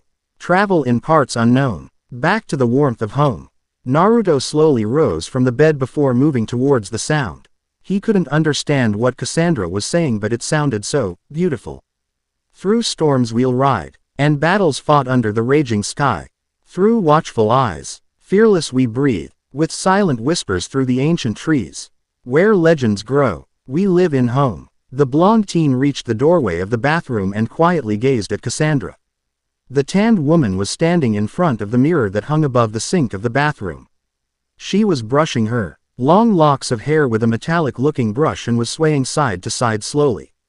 Her eyes were closed as she gently raked through her hair, her braid being unwound, allowing all of her hair to flow freely down her back. Beautiful island, bathed in the rising sun. Phaeton will guide you. Travel in parts unknown. Back to the warmth of home. Naruto continued to stare at Cassandra as she finished singing and humming. She stopped swaying from side to side and placed the metallic brush on the sink. A small frown formed on Naruto's face as the woman's hands grasped the sides of the sink in front of her. She tilted her head down and remained motionless for several seconds. Her entire body coiled like a spring as Naruto continued to gaze at her silently. The muscles in her back flexed before she slowly began to roll her neck. Several loud pops resonated from the action and a heavy exhale left her body. Naruto was about to speak but refrained from doing so as Cassandra's grip on the sink tightened significantly. So much so that the sink began to slowly bend outwards from the sheer force of her grip. The material began to groan from the force of her grip as tiny cracking noises elicited from the object. Her muscles coiled like a viper as small fissures and cracks began to appear from the sides of the sink. The woman flexed every muscle in her arms as she quite literally ripped the cast iron object apart. Dust exploded outwards from the sink as Cassandra's hands instantly clenched the material in her hands. The material was rendered to little more than particles of dust as the excess material crashed onto the wooden floor beneath her. Naruto furrowed his eyebrows as Cassandra's head slowly rose from its previous position. She proceeded to roll her neck several times before unclenching her fists. Her chest rose and fell heavily for several seconds before she slowly turned her head towards him. The blonde teen took a single step back as he stared into the woman's golden eyes. So much anger and rage. So much wrath. She stared into his eyes for several more moments before speaking quietly through gritted teeth. Gifts from the gods are rarely ever worth it, Naruto. Her words confused him. What did that even mean? Gifts. Gods. What was she talking about? What gifts? Cassandra's eyes closed, and when she opened them, they returned to their dark brown as if she never had the golden tint in the first place. She breathed in deeply before shaking her head and speaking softly. I apologize. Unpleasant nightmares plagued my dreams last night. She slowly BBED her face before turning back towards the mirror and glancing down at the broken sink. I will be out in a minute. I wish for privacy. Naruto swallowed quietly before wordlessly moving away from the doorway and shutting the door silently. Once he was out of the bathroom, he immediately heard the sound of glass shattering. He grimaced lightly as the Spartan woman punched the wall of the bathroom before screaming out in pure rage and anger. Why? Naruto silently observed his partner with a keen gaze. The woman was far calmer now, but Naruto could still sense that lingering anger. It was ever present. lurking and quiet, patiently waiting to be released. Do you want to talk about it? He asked quietly. The woman's gaze did not stray from her path as she responded curtly. No, my demons are my own and I have to conquer them alone. Naruto pursed his lips for a moment before replying. Is that your pride speaking? He knew he was walking a thin line with that particular question. Cassandra was a woman that you did not want to cross or anger. Despite not knowing her for a long time, it was instinctive. Her head tilted, if only slightly, towards him as she stared at him out the corner of her eyes. Underneath those chocolate brown eyes was a raging beast that wanted to break free of its prison. Worry about your own pride before questioning mine. It was a warning, one that Naruto acknowledged. He did not push the issue nor did he ask another question regarding her earlier actions this morning. If she wished to speak about them then she would. If not, so be it. The duo continued their trek as they walked through the village of Wave towards the bridge that was being built. The couple reached their destination after 10 or so minutes. There was Severa, men who were moving materials to and fro. Others were atop the scaffolding and were putting large beams together. The sound of construction rang out loudly as various men yelled out at one another for tools, materials and other various objects. Naruto stared at the workers for a moment before putting his hands together and cupping them over his mouth. He breathed in quietly before blowing air through his cupped palms. Cassandra rose an eyebrow as the boy began to emanate the sound of a random bird. The pitch changed twice as his hands shifted around his mouth. After about 10 or so seconds did the boy get a response. It was a similar bird call that would chirp for a second or two before halting. Repeating the process a total of 5 times. Naruto analyzed the call before responding accordingly. He cupped his mouth once more before emanating the sound of an entirely different bird. A single, shrill chirp was the response that he got back. Come on, he gestured with his head. It's all clear. Cassandra just shrugged her shoulders quietly as she followed Naruto. She glanced at the various workers who all turned towards her, staring at her. She ignored their stares with a roll of her eyes before crossing her arms against her chest plate. A minute or so passed by as Naruto led her away from the bridge itself. They walked for a few moments before coming to a small section of the forest. In the area was a small group that consisted of 3 individuals. One of the individuals was a man who was taller than even Naruto and possessed gravity-defying silver hair. He was garbed in the same uniform that many of the other Konoha shinobi wore, with the only difference being the fact that the lower third of his face was covered. Cassandra glanced towards one of the teens in the air, and spotted a boy who couldn't have been older than 14. He had ebony hair and wore a black jacket that had a fan symbol etched on the breast. Her eyes shifted once more and she tilted her head in confusion at the girl in the clearing. Pink hair. Was that even possible? That masked woman back in the village had purple hair and now this girl sported pink tresses. Shrugging it off, the Spartan Oman closed her eyes and just quietly trailed a step behind Naruto. The boy slowly removed his hood as he nodded to the team. It's been a while, Hataki-san. Naruto greeted politely. Where is your third cell? The silver-haired Jonin continued to read his book as he responded. Overlooking the bridge, he snapped the book shut before standing straight and giving Naruto his full attention. And just call me Kakashi, Naruto. The 2 teens under Kakashi stared at the blonde teen for a moment before shifting their gaze to the Spartan woman beside the now-named Naruto. Their expressions shifted and surprise at the sheer amount of weapons the woman possessed and how bizarre-looking her armor was. I'll think about it. Naruto trailed off quietly. Were your back up? Kakashi raised an eyebrow as he pocketed one of his hands. Ho, Sandaime-sama finally convinced you to take jobs, did he? Naruto sighed quietly as he shook his head. Something like that. The lanky Jonin nodded lazily before shifting his gaze towards Cassandra. He assessed the woman for less than a second and easily understood how powerful she was. But she wasn't a shinobi and he didn't recognize her at all. And who might you be? He asked curiously. Cassandra's eyes slowly opened as she stared directly into the man's visible eye. She was silent for a few moments before responding firmly. Demos. She placed a hand atop Naruto's shoulder before squeezing lightly. Master of the little thief here. The pink-haired girl furrowed her eyebrows in confusion. Master, she asked quietly. He's Slave. She didn't think that was cool at all. Kakashi glanced at his student before offering the girl his infamous eye smile. No, Sakura, she is his mentor, similar to you and I. Naruto rolled his eyes at Cassandra as he replied. She is a foreigner from another continent. Cut her some slack, she doesn't know our dialect.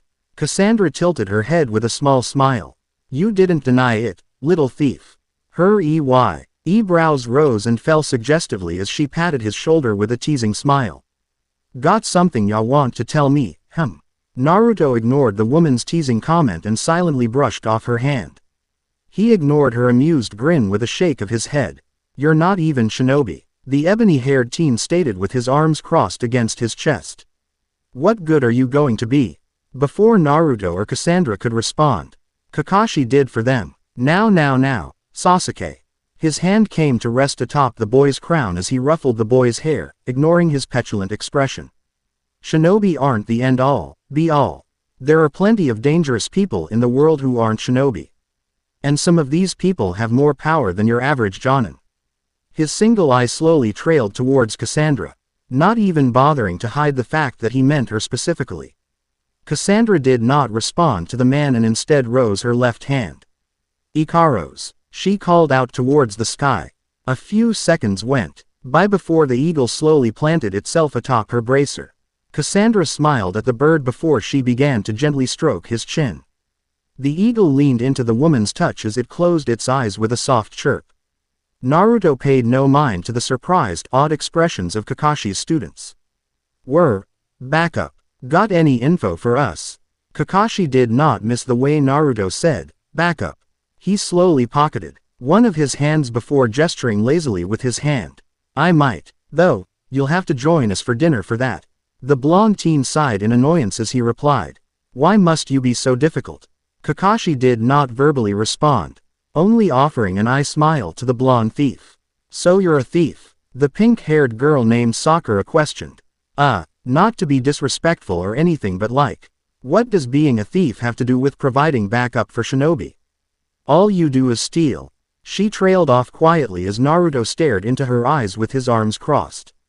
Cassandra nudged E-boy with her elbow as she parroted the girl. Yes, what can you do to help? After all, you're just a filthy thief. She sported an innocent smile after her statement, knowing it would annoy the boy. The blonde teen turned towards Cassandra with an annoyed expression and just stared into her eyes for an entire minute. She returned his stare with an innocent smile and did not so much as blink. Eventually though, Naruto shook his head before responding to the girl's question. I do more than just steal. When he did not elaborate, Sakura frowned with her arms crossed. That didn't explain anything. Naruto shrugged his shoulders uncaringly as he responded. I don't have to explain what I do and don't do to you. Sasuke narrowed his eyes before speaking.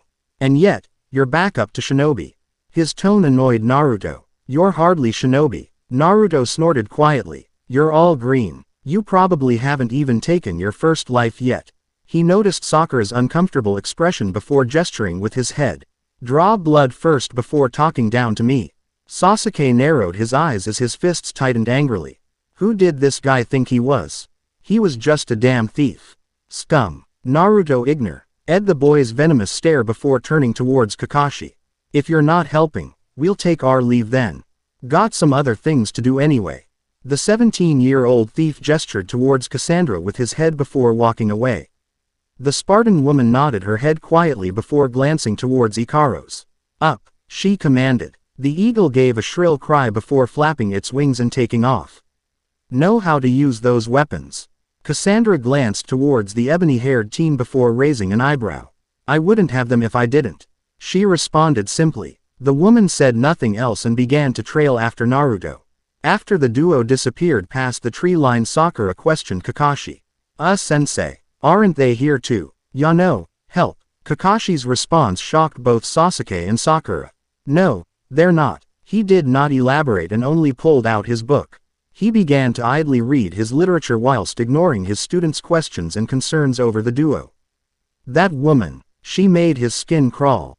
She was incredibly dangerous. Kakashi hoped that Hiruzen was exercising caution with the woman. Every instinct in his body had been screaming at him to get away from the woman. She was a monster. Well, Cassandra trailed off quietly with a hint of amusement. That was helpful. Naruto shook his head as he responded quietly. It certainly wasn't, Cass. The woman raised an eyebrow with a small smile. Oh, it's Cass now, is it? Naruto rolled his eyes with a smirk. You got your nickname and I got mine. I say it's only fair. The Spartan woman hummed in amusement as she inspected her nails. I have 2 names already. Saddling me with a third feels unfair, Ruto. Naruto's face scrunched up at the nickname as he shook his head. Please, don't. That made me uncomfortable. He bronze-skinned woman just laughed as she bumped the boy's shoulder playfully. It's not that bad. Ruto tilde. Naruto groaned loudly as he shook his head. Stoop. It hurts. He ignored the Wong An's laughter with a small smile as he shook his head. Naruto was glad that Cassandra was in a better mood now. Her anger this morning was something he didn't wish to experience again. The woman was already terrifying enough. What should we do now? The woman proposed curiously. Naruto was silent for several minutes as he thought about the situation. The easiest and most straightforward way would be to just wait and join Kakashi and his team. The man was annoying as hell, but he'd definitely help with what they needed. On the other hand, they could just handle this on their own. All they'd have to do was either question the locals or interrogate some of Gato's underlings. Both had their merits. You can decide what we do. I don't really care either way. He shrugged his shoulders afterwards. An eerie smile formed on Cassandra's face as she came to a stop in the middle of the road. Naruto halted a second later before glancing towards the woman with furrowed brows. He followed her gaze quietly before a look of understanding dawned on his face. The woman's gaze was focused on a group of individuals who were loitering around a small building. They were harassing the local populace with their weapons and sported cruel smiles whilst doing so. Cassandra glanced towards her partner before raising a single eyebrow. Maybe they'll know something, she questioned with a suggestive tone. Naruto stared at the group of men for a moment before shrugging his shoulders. You just want to release some anger, he accused quietly. The Spartan warrior only shrugged her shoulders with a small smile. I want to release a lot of my anger.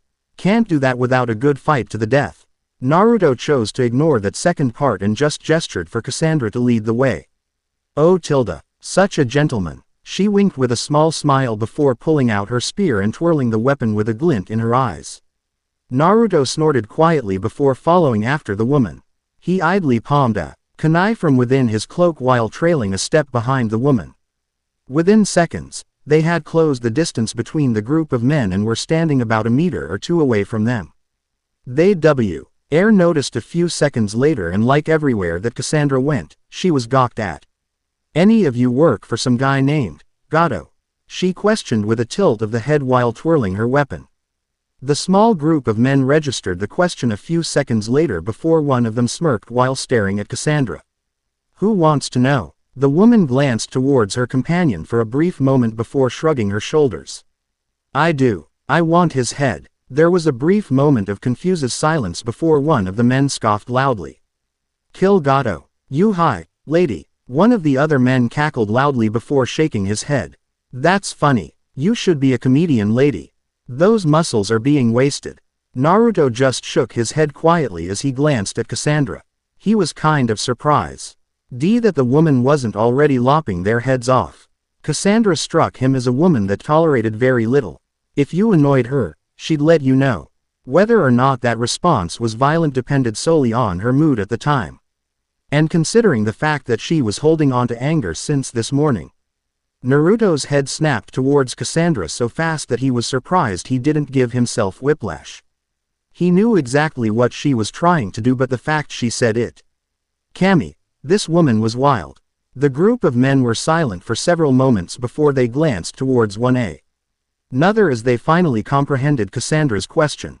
They immediately began to shout at one another as they argued loudly over who would get the chance to be pleasured. Cassandra sported an amused grin at the scene as she glanced towards a slightly annoyed Naruto. She chuckled quietly before smiling innocently. Ah, jealous, Ruto. Before Naruto could respond to her teasing, they were ached by one of the men who had snuck away from his friends. He glanced back towards his comrades before returning his gaze to Cassandra. So, a blow job, huh? He questioned with a smirk. Cassandra shook her head before crossing her arms under her chest plate. Location first, pleasure later.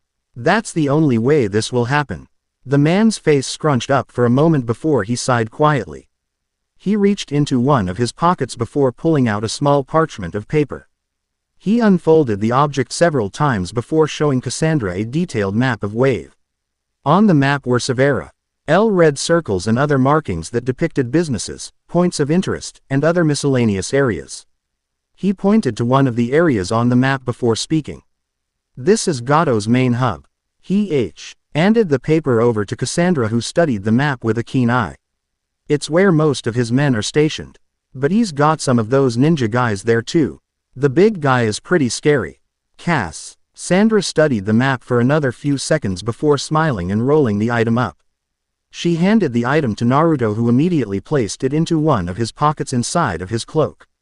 Thank you. She winked sultrily before placing her hand on the man's chest and gripping his shirt. And here's your reward. The woman's spear penetrated the man's skull as a sick squelching noise emitted from her action.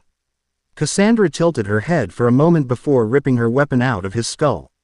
She let go of the man's shirt and watched as his body slowly crumbled to the floor with a bored expression plastered on her face. She stared at his dead corpse for a moment before raising her gaze towards the rest of the men who were now slowly walking backwards away from her with fear in their eyes. Sandra donned a small smile as she raised her hands past her hips. Come now, do you wish to be pleasured or not? Her response only caused the men to start retreating faster, an action which annoyed the woman. Cassandra holstered her spear before taking her bow in her hands. She fished an arrow out of her quiver as her eyes shifted. A gold glow emanated from her eyes before her bow was encased. In the same ethereal light that shone in her eyes, Naruto watched the woman's weapon glow the same color as her eyes with an expression of awe. He watched as she drew her arrow back before taking aim at the men who were fleeing. A second passed by before the arrow began to glow just as her bow and eyes. She breathed in deeply before releasing the golden arrow at the same as she exhaled. It immediately split apart into 5 separate arrows before piercing through each of the men's skulls. Naruto's eyes widened in pure shock as he took in what had just happened. Did she just multiply her arrows? And did they just track each person? How? He didn't sense her use any chakra. What the hell was that? The woman smirked before glancing towards Naruto. It's a secret. His expression did not change. I'm not telling. Now, open that map up. Let's get down to business. Naruto shook his head several times before reaching into his cloak and pulling out the map. He unfolded the object before staring at it inquisitively. Looks like it's south from here. He turned his head to analyze his surroundings, searching for a landmark. Cassandra leaned over his arm to stare at the map before shrugging her shoulders. You're the map holder. Lead the way, she exclaimed with a smile. The teen sighed tiredly before shifting on his heels and leading them towards their destination. Moon began to slowly rise as Cassandra and Naruto journeyed through the thick foliage of the forest.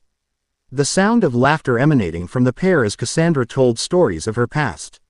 When the horse kicked him, I lost it. Ha ha ha. That Malaka had it coming too. I mean seriously, who shits in a sacred vase used for ceremonies? Cassandra snorted loudly with a cackle as Naruto quietly snickered at the story. She slashed through a low-hanging branch before throwing it behind her. That's crazy. And his excuse was that he couldn't hold it. Cassandra chuckled as she shook her head.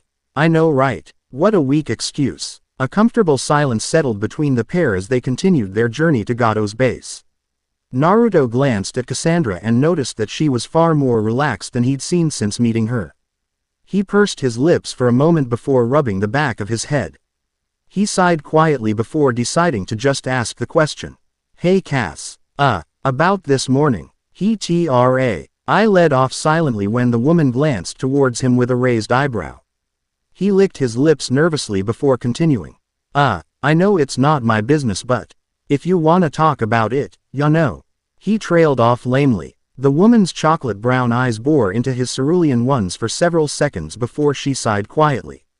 Her expression shifted several times as her eyes sought the soil beneath her. She came to a stop as her eyes narrowed in sadness. Naruto halted in place beside her and waited patiently. Cassandra's eyes glazed over for a moment as she reminisced on her many failures in life. From failing to save her beloved little brother and failing to help her mother when she needed her the most. Cassandra's eyes moistened for a moment before she willed her tears away. She inhaled deeply before turning towards Naruto and sighing quietly. Every night I close my eyes I have nightmares. Not of war or death but of my failures. I've accomplished so much and have done so much in life. But, she trailed off before turning away from the boy and staring at the moon. She was silent for a few moments before continuing. My failures weigh heavily on my mind. She seemed to struggle with herself for a few moments before ultimately sighing. I had a younger brother. His name was Alexios. Our childhood was complicated. Cassandra crossed her arms against her chest, played and leaned against one of the trees while Naruto listened quietly. Due to certain circumstances surrounding his birth, we were separated. It was only years later that I found out he actually alive. I was so happy. Happy knowing that my beloved little brother hadn't died to poverty. A soft smile formed on her face at the memory of her brother. Naruto possessed a small smile at her expression. He had even followed in my footsteps, unknowingly of course. A small chuckle left her as she shook her head with a fond smile. But, her hands clenched tightly as she shut her eyes. Her muscles flexed for a brief moment before going slack a second later. She released a heavy sigh as she shook her head. I failed to save him. I could have prevented his death but, it's my fault. Her head dropped once more and she stared at the ground quietly. Naruto stared at Cassandra sadly before moving towards her and placing his hand upon her shoulder, offering support in the only way he truly could. Cassandra glanced at the appendage as a small smile formed on her face. Sorry for dumping my problems on you. The blonde thief shook his head almost instantly before replying. It's fine Cassandra. If you ever want to talk, ya know. Just talk. I may not be able to really help you but I can certainly lend an ear. Cassandra glanced towards the boy for a brief moment before offering him a soft smile. Thanks, Naruto. I appreciate the sentiment but I still have my pride. Naruto shrugged his shoulders as he replied. I'm not telling you to abandon it. Just to talk. That's all. The Spartan woman was silent for a minute or so before narrowing her eyes whilst nodding her head. Think about it. She glanced towards the teen who had a small smile on his face. That's fine with me. Cassandra nodded her head quietly before rubbing her face. She slowly leaned off the tree before rolling her neck. She began to roll her shoulders before donning a small smirk. Enough of this sad, depressing shit. Naruto smirked at her statement as she continued. I got some pent-up frustration that needs to be exercised. Care to join, little thief? Naruto shrugged his shoulders with a small smile. Do I really have a choice? No you don't. She replied almost instantly. Cassandra glanced up towards Ikaros who was idly flying above them. He gave a shrill cry as he hovered directly in place. Cassandra's eyes shifted, taking on a golden hue. She was silent for a few seconds before tilting her head. Seems we have company. Her eyes stopped glow. Wing and she immediately started walking forward. Stay behind me. Naruto positioned himself behind the woman while palming two kunais in his hands. Several minutes passed by in silence before Naruto felt a presence enter the clearing. It was subtle and had he not been alerted by Cassandra then he would have certainly not sensed this person. A warrior fights his battles head-on. Cassandra's demeanor shifted slightly as she slowly crossed her arms against her chest plate. Show yourself, coward. There was a brief moment of silence before a sinister chuckle flooded the clearing. A tall figure began to form from the shadows of the trees before slowly emerging and coming into view. The man was fairly tall, garbed in black attire with bandages wrapped around the bottom half of his face. He had dark brown hair and had a headband that was resting diagonally across his skull. The insignia that was etched into his headband had a large scratch through it, signifying his status as a rogue shinobi. Naruto's eyes narrowed as he recognized the individual in front of him. No wonder Kakashi had called for backup. Zabuza was a renowned killer and one of the remaining members of the 7 ninja swordsmen of Kiri. He was most known for his stealth and kill tallies. Zabuza Momochi. Cassandra narrowed her eyes at the name that Naruto provided before she slowly reached for her Ziphos. Her yes trailed towards the man's giant cleaver and a small smirk formed on her face. I hope you know how to swing that thing. Cassandra began to slowly approach the Kiri shinobi before twirling the Xiphos of Dionysus in her hand. It'd be a shame if I didn't get to enjoy this fight. The demon of Kirigakure slowly hefted his blade before resting it against his shoulder. Ho, ya got a mouth on you, do ya? I'm sure it could be put to better use though. If you wish to keep your tongue in your mouth then I'd advise you to stop talking. Cassandra continued to twirl her one-handed blade before addressing Naruto. Go on ahead, Naruto. I'll catch up soon. The teen glanced at Cassandra for a brief moment before warning her quietly. He's proficient with Suiden Jutsu and is a stealth expert. Keep him in your sights at all times. The Spartan woman nodded, her taking in the information. Though, she didn't know what Suiden Jutsu meant and just assumed they were skills the man possessed. Naruto maneuvered his way around the man as Cassandra covered his exit, not allowing the man to get a free strike on the boy. Zabuza did not seem to care about the boy and only had his eyes on Cassandra. It wouldn't matter in the end because the boy would run into Haku. Cassandra twirled her Xiphos before she reached over her shoulder and unclasped her cape. The item fell to the soil and crumpled up. As Cassandra began to slowly loosen up her muscles, Zabuza observed the woman for a moment before narrowing his eyes silently. There was something off about this woman, but he couldn't figure out why. She was clearly a warrior. Her physique alluded to this and the many weapons strapped to her being accredited to this assumption. A staff, a bow, daggers, throwing knives. The woman was a walking armory and only people who had truly mastered their weapons carried such an array of weapons on their person. He wasn't fighting a shinobi, that was for sure, but he was definitely fighting a warrior. Someone who had been through conquest after conquest and lived to tell the tale. Zabuza tilted his head before his eyes landed on the woman's weapon. Odd weapon ya got there. Cassandra glanced towards her weapon before raising an eyebrow and replying to the man. A gift from the gods. The rogue Kiri nin scoffed quietly as his muscles coiled. Well, looks like you're gonna be returning that gift to your gods tonight. Cassandra tilted her head with a narrowed gaze. Her eyes shone a divine gold before she flexed her muscles. The woman's free hand rested near her broken spear before she palmed the weapon.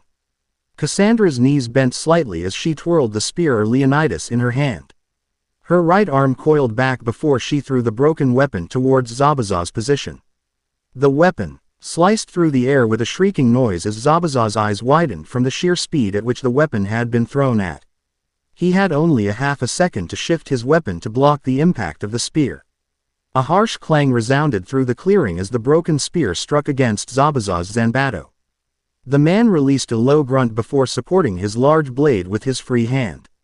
Kami, how fucking strong was this woman? A flash of gold caught his attention and time seemed to almost stop in its entirety. The woman's right hand was holding her spear in her hand while her left arm was wound back. The tanned-skinned woman was but several feet in front of him and he hadn't even noticed her moving towards him. Zabuza's eyes widened exponentially as the woman brought her unique-looking blade down upon his cleaver.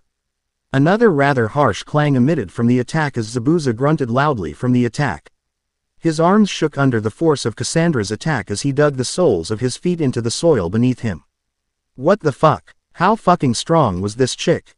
Cassandra stared directly into Zabuza's eyes before the muscles in her left arm flexed, causing his eyes to widen when even more pressure was applied to his blade. Zabuza grunted once more as Cassandra began to slowly push his large cleaver downward. This was impossible. She wasn't even using chakra. What the fuck was going on? The rogue Kiri nin snarled angrily before loosening his strength on the blade, hoping to overthrow the woman's balance with the sudden maneuver and allow him to gain some form of ground. If Cassandra was bothered by the tactic, then she did very little to show it. Her blade scraped down Zabuza's weapon, causing a shower of sparks to illuminate both fighters' forms. Cassandra was unable to follow up with an attack due to the shift of weight, but she wasn't bothered. Zabuza immediately hopped away from the woman to reassess the situation that he was now in. This wasn't normal. This woman wasn't normal. What she had done was with pure strength alone, which shouldn't even be possible. Zabuza narrowed his eyes before deciding to go on the offensive. He dashed side to side. in a rapid manner before ultimately using a shunshin to appear behind the woman with his arm reared to bisect her. Cassandra's feet glided along the soil as she twisted her body while brining her ziphos up to redirect the man's attack. Her blade struck Zabuza's weapon from below, causing a loud clanging noise. Zabuza's eyes widened once more as the woman easily reacted to his shunshin whilst also counter-attacking him. The sheer force from the strike of her attack caused his weapon to shoot in the sky, though his grip did not loosen. Due to this, he was unable to defend himself from the woman's attack. Pain erupted from Zabuza's stomach as the woman's foot embedded itself in his abdomen. Zabuza released a loud grunt of pain before being sent careening through the clearing. His body skipped across the ground several times before crashing into a tree a few meters away. The rogue Kirin wheezed quietly as he struggled to rise to his feet. He coughed out a small amount of blood, staining the bandages that were wrapped around his face. The man slowly planted his blade in the ground before finally rising to his feet. An angry expression formed in his face before he began to run through several hand seals at a rapid pace. Cassandra's eyebrows furrowed in slight confusion as she witnessed the man string together a bunch of weird signs with his hands and fingers. Her eyes widened when a large torrent of water was shot directly from the man's mouth. The man's attack was similar to that of a geyser as it rocketed towards her position. Cassandra slowly rose her arms up with her bracer poised to take the brunt of the attack. Her wrists crossed directly in front of her face as the large stream of slammed directly into her, seemingly swallowing her whole. There was silence for several seconds as Zabuza ripped his weapon out of the earth. His eyes narrowed to slits as he tried to sense the woman. His eyes began to slowly scan the area as he searched for any sign of the woman. If it wasn't for all the years of being a silent killer, then he wouldn't have been able to bring his sword up to block the arrow that struck his weapon. His eyes searched the tree line as another arrow was let loose from a random position. Zabuza managed to block the next string of arrows with ease as he continued to try to locate the woman who would take shots every few seconds from different positions. Growing frustrated, he taunted the woman angrily. "Face me head on, coward." There was a brief lull of silence before Zabuza's ears picked up on the sound of multiple arrows flying through the air. His eyes snapped upwards and widened exponentially as he spotted a cluster of what appeared to be over 40 arrows heading down towards his position. They were moving too fast to dodge. He hefted his weapon over his head and braced his body as the large cluster of arrows struck his position. He released several cries of pain as multiple arrows either nicked him or hit their target. After the barrage of arrows ceased, Zabuza slowly lowered his arms with shaky hands. He had 3 arrows embedded in his right arm, 1 in his shoulder and 2 jutting out from his bicep. Blood slowly trickled down his form, cooling down at his feet as his breathing became harsher. Zabuza swayed on his feet for a moment before he grasped his face with his left hand while planting his sword in the ground to hold himself up. His vision blurred for a moment before he grunted quietly. "Poison arrows." Zabuza's eyes snapped up as the woman appeared directly in front of him with her blade poised to strike. Zabuza's teeth gnashed together, and in a show of absolute will and strength, he managed to raise his blade to block the attack that would have surely decapitated him. Cassandra's ziphos struck the man's blade with the force of 500 men, causing the man's arm to buckle under her strength. His weapon crashed into the ground as his body struck the soil harshly. A wheeze of pain left Zabuza as his vision swam once more. He coughed harshly before placing his left hand on the soil beneath him. His fingers desperately clawed at the earth as he tried to rise to his feet. "Raaaghhh." Zabuza screamed out in pain, as his own weapon was plunged into his stomach. His body recoiled from the pain and his left hand clawed at the blade to no avail. Despite his blurry vision, Zabuza could make out the form of the armor-clad woman. Her right hand was wrapped around the handle of his blade as she stood directly above him. She let go of the large weapon before crouching over him. Her golden eyes bore directly into his own orbs as she tilted her head, jostling her braid. "Any last words?" she asked blankly. Zabuza wheezed quietly as one of his eyes closed. He exhaled harshly before managing to glare directly into her eyes. Go to hell." He spit with pure venom. Cassandra stared into the man's eyes before replying in that same blank tone. "I've already been there once. I managed to escape. You will not be so lucky. She reached for her broken spear before twirling the weapon in her hand. She hovered the blade a few inches from Zabuza's head before speaking one last time. When you get to hell, Persephone, that I'll be coming for her next. Cassandra ignored the confused expression on Zabuza's face and forced her blade towards his skull. Zabuza-sama. A rage-filled scream erupted from Bees-eyed Cassandra as a wall of ice seemed to manifest from the ground. A masked individual appeared in the object before they dove through the object. The individual had a senbon clenched in their hand as they dove towards Cassandra's form, who could not physically react to the sheer speed at which the unknown masked shinobi was moving at. The sharp weapon was several inches away from being embedded to Cassandra's throat before time grinded to an immediate pause. Cassandra's golden eyes slowly trailed towards the masked shinobi as time began to crawl forward slowly. Cassandra's hand shot forward, immediately intercepting the attack that would have no doubt landed true. Once Cassandra's hands gripped the masked shinobi's wrist, time returned to normal. Entirely confused at what just happened and completely discombobulated, the masked shinobi could not understand why Cassandra didn't have a senbon in her throat. It took a quarter of a second for the individual to realize that their attack had been stopped. The mask-wearing shinobi was about to retaliate but was stopped from doing so as Cassandra snapped the person's wrists. A feminine shriek erupted from the masked shinobi, and before she could get away from the Spartan, her vision was obstructed by Cassandra's hand. The demigod's left hand grasped the woman by her mask before she began to squeeze tightly. The masked woman screamed out in agony as the mask on her face began to crack. Cassandra's eyes were blank as the muscles in her left arm flexed for a second. She raised the girl off of the ground before slamming her head directly into the earth. Large fissures formed from the attack and the girl's body went completely limp. Haku. Cassandra ignored Zabuza's scream as she wrapped her hand around the girl's throat. She immediately clenched her hand around the girl's throat, breaking her neck. The woman's neck was twisted at an awkward angle as Cassandra dropped her head onto the soil uncaringly. The Spartan turned her attention back towards Zabuza and took in his enraged expression. She was silent for a moment before speaking in that same blank tone. You will join her shortly. After saying her piece, both of her hands wrapped around his skull. A second later she proceeded to twist the man's skull, killing him by snapping his neck. Cassandra slowly released the man's skull, letting it drop onto the earth beneath her. She slowly rose from crouched position as her eyes stopped glowing. Cassandra blinked several times before staring at the two bodies in front of her. She narrowed her eyes before glancing towards Ikaru's. Is he okay? A shrill cry followed. Good. Cassandra stared at the corpses before narrowing her eyes. She reached for her ziphos before cutting off both of their heads. Perhaps these two shinobi had bounties on them. Wouldn't want to pass up the chance at getting some coin, now would we? Cassandra smirked quietly before ripping the large cleaver out of Zabuza's stomach and shouldering the weapon. Oh yeah, this was hers now. She did quite the number on you. Cassandra's amused voice rang out. Don't worry, little thief. Your savior is here. Following the woman's declaration as a cheeky smile that only served to annoy Naruto even more.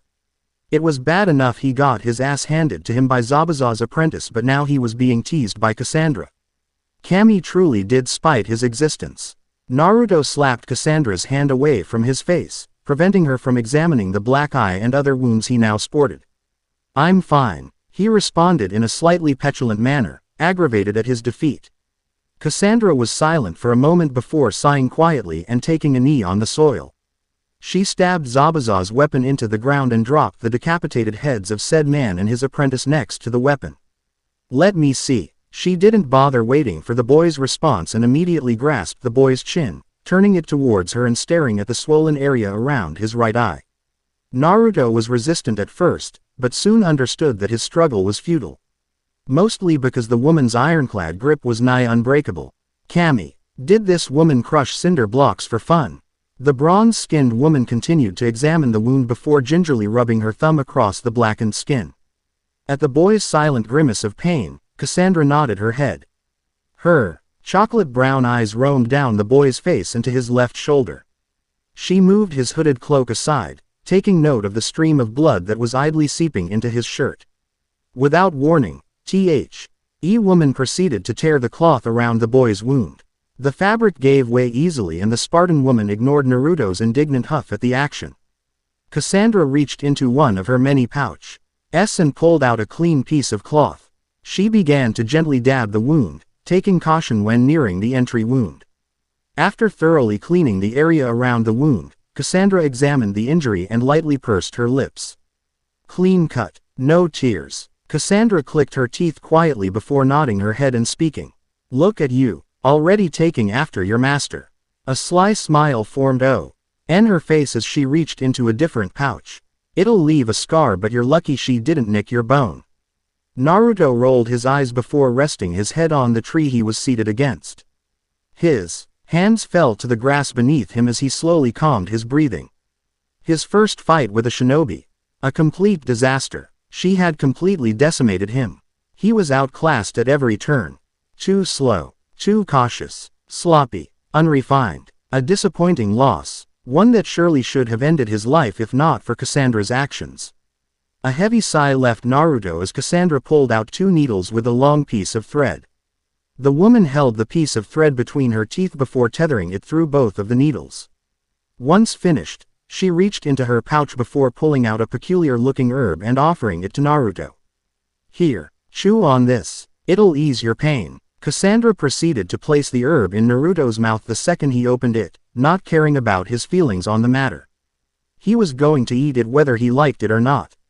And so, Naruto resigned himself to chewing on the odd-tasting herb that Cassandra procured for him. He occasionally twitched as Cassandra sutured his shoulder, but other than the odd spasms, he didn't really feel any pain. So, that was a plus at least. Cassandra pulled out the cloth she had used to clean his wound before wiping off any excess blood around the now sutured injury. She threw the cloth away before covering the wound and moving back to his black eye. I can help with this one, but it'll feel different. Naruto continued idly chew on the herb and rose a single eyebrow. Different how? He asked curiously. Cassandra was silent for a moment before she closed her eyes. There was silence for a few seconds before a gold hue began to form around her body. That same golden hue that always surrounded her when she was using her power. Well, that's what Naruto assumed it was, because it certainly wasn't chakra. It didn't feel like chakra. Naruto couldn't pinpoint the feeling he got when she used it, but he felt like he knew what he was seeing. It was difficult to explain, but he knew that he was familiar with this power. He just didn't know how or why. Cassandra's eyes opened and gone was the chocolate-brown pupils she possessed. Golden-tinted orbs stared into his cerulean ones and an odd sensation ran through Naruto's body. He felt electricity course through his entire body as Cassandra's hand made contact with his face. He felt lighter, felt free. A sense of euphoria tore through his body, spreading out and invading every inch of his body. Unbeknownst to the boy, his eyes now shone the same color as Cassandra's. A similar pair of golden-tinted pupils stared back at her as a small smirk formed on her face. There you are. Whatever Cassandra had planned was immediately stopped as a thunderous cracking noise resonated from the inner confines of her mind, followed by a booming voice. You don't belong here, half-breed. Leave. Cassandra immediately let go of Naruto's face after hearing the voice and immediately pulled away from the boy. The Spartan woman idly realized that her heart was now beating incredibly fast.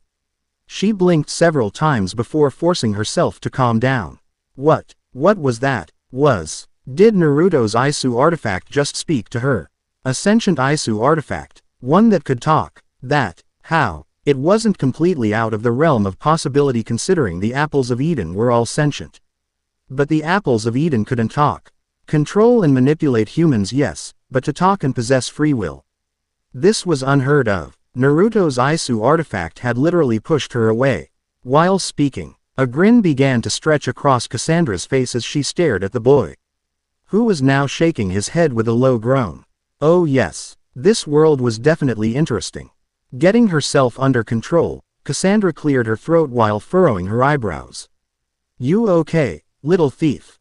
The blonde thief was silent for several moments as he rubbed his head with a soft groan. A few seconds passed before Naruto abruptly turned his head towards Cassandra. A golden hue replaced his previous cerulean orbs as his eyes gazed directly at Cassandra. A pressure seemed to surround Cassandra before a tremendous weight proceeded to settle upon her shoulders. The weight was suffocating, powerful, all-encompassing, ancient. Staring into the boy's now golden orbs was reminiscent to the times she had stared directly into the eyes of the Isu race. Hades, Persephone, Poseidon, Cassandra. Ra's eyes shifted from their chocolate brown to a beautiful gold. Her head tilted as she applied the same pressure that Naruto was doing to her. While Cassandra hadn't shown strain or discomfort from the pressure, Naruto certainly did. Evident by the way his left eye clenched shut with a minor grimace. His shoulders dropped low as his muscles coiled painfully. "Is it a fight you wish for, Naruto?" Cassandra asked blankly, her head tilting in the process. The young teen grunted as the pressure upon his body seemed to double with her inquiry. Naruto released a tiny groan of pain before his gaze dropped to the ground. Immediately upon doing so, the weight Cassandra had placed on him disappeared, relieving him from any further pain.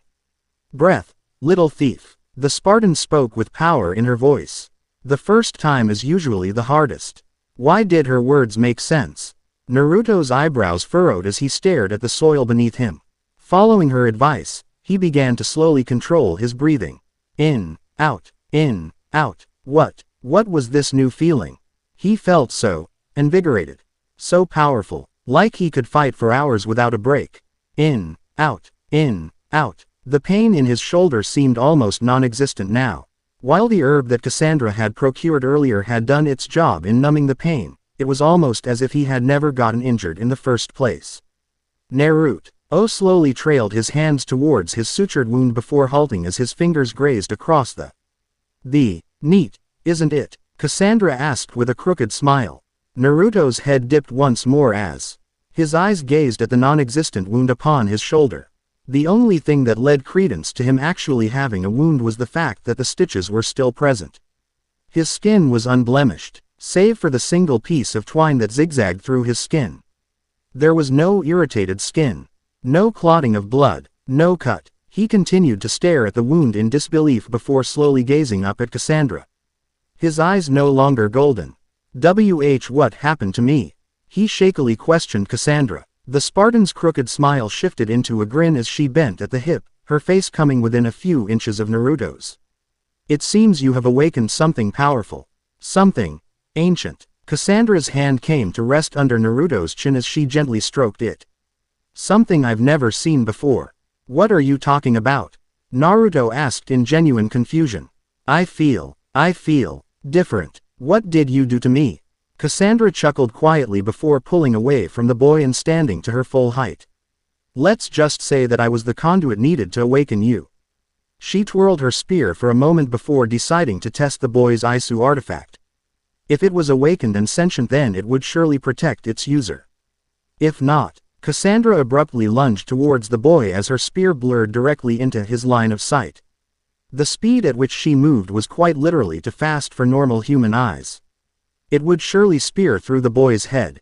But as Cassandra had expected, Naruto's eyes shone an ethereal gold before he seemed to dodge her strike with absolute ease. Almost as if knowing she was going to attack him, Cassandra's spear dug deep into the wooden tree that Naruto was seated against. 1,000 pieces of wood splintered outwards from the woman's attack as her arm dug into the tree, swallowing it at the elbow. A smirk graced her face as she saw Naruto immediately roll away from her while reaching for his kunai and taking a defensive stance. "As I expected," Cassandra spoke with a soft chuckle. She proceeded to pull her arm out of the tree with relative ease. "Your Isu artifact truly is sentient. You're a walking conundrum, little thief." Naruto stared at Cassandra as if she was completely deranged. "Why are you trying to kill me?" "What the fuck, Cassandra?" His entire body tensed as Cassandra twirled her spear with a small smirk. "I wasn't trying to kill you, Naruto." "Well, not intentionally, of course." When the boy kept his guard up, she sighed softly before holstering her spear and leaning against the tree she had struck. Crossing her arms against her chest, she spoke in a serious tone. "You hold an Isu artifact within you." Silence and confusion met her statement.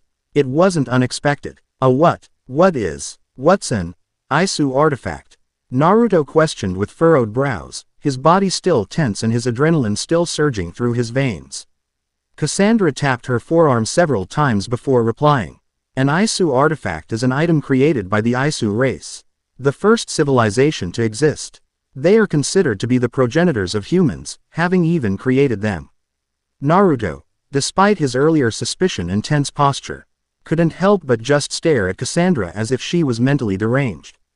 You expect me to believe that? He asked incredulously. Where's the proof? He almost wished he hadn't asked that. Cassandra's entire being seemed to change before him. Her features sharpened and veins like liquid gold spread throughout her entire body. Her eyes morphed into that ethereal golden color and she seemed to exude a feeling of absolute divinity. Her broken spear shifted and glowed like the sun, illuminating the entire forest around her. It was as if she was holding a lance that had been pulled directly from the sun itself. Naruto had the sudden urge to drop to a single knee as he gazed upon this god. And just as quick as it came, it went. The feeling of divinity vanished along with her features returning to their norm. Should I do it again? Cassandra asked with a quirked eyebrow and a small smirk. The power of the Isu ran through her blood. It was only reasonable that she had mastered their abilities to a finite degree. She had been alive for several centuries after all. What are you? Naruto asked in pure astonishment.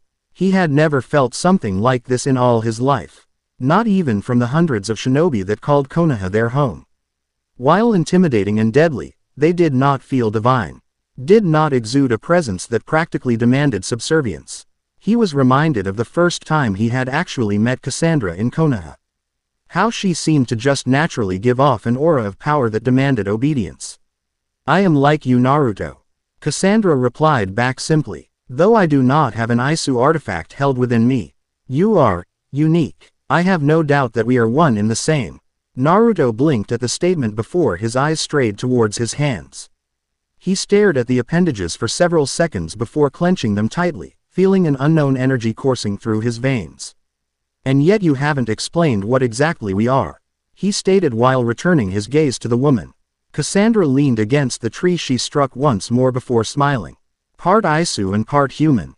Though that shouldn't be entirely too surprising. Humans that can control water and ice. She asked rhetorically while gesturing towards Zabuza and Haku's severed heads. Do you believe it is just normal that you people can have the ability to see, control the elements and perform feats that would otherwise be impossible? Naruto was silent for several moments as he thought about what Cassandra was saying. Truly thought about it. Isu, chakra, were the two related? They had to be. It was the only explanation. Right. If what you're saying is correct, then chakra is the power that you use. Correct? Naruto questioned. To his surprise though, she shook her head no. This chakra that your people use is just a watered-down version of the Isu powers.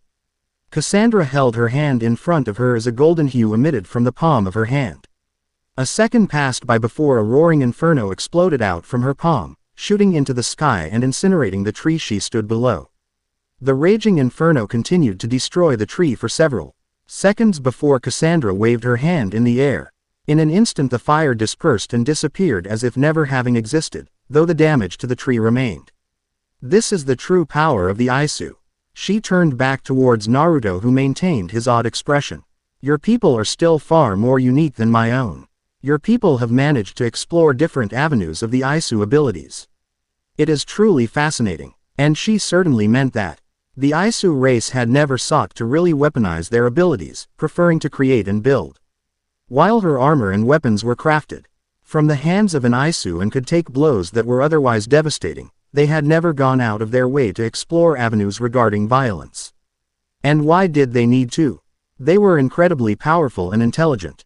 They were well aware that warring on one another would just lead to their downfall. Bickering and attacking one another was beneath them, though they did have their fair share of squabbling. No race was perfect, whether they be human or Isu. Everyone and everything had flaws. Naruto was silent for a few moments as his gaze shifted from the destroyed tree to Cassandra. If chakra is just a weaker version of the Isu power, then that does that mean I could use it like you do? The Spartan regarded the boy for a moment as her gaze rose to the night sky. Absolutely. But it would take time and training. It is not just going to happen. You'll bleed for it just like I did. Her smile was downright terrifying. It caused the hairs on the back of his neck to stand on end. Cassandra was a terrifying woman. Pushing those thoughts to the side, Naruto spoke once more. Does that mean that everyone who has learned how to utilize chakra can eventually harness the power of the Aisu? Cassandra shook her head as she replied. Unless you possess an Aisu artifact and are directly related to a powerful Aisu bloodline, then no.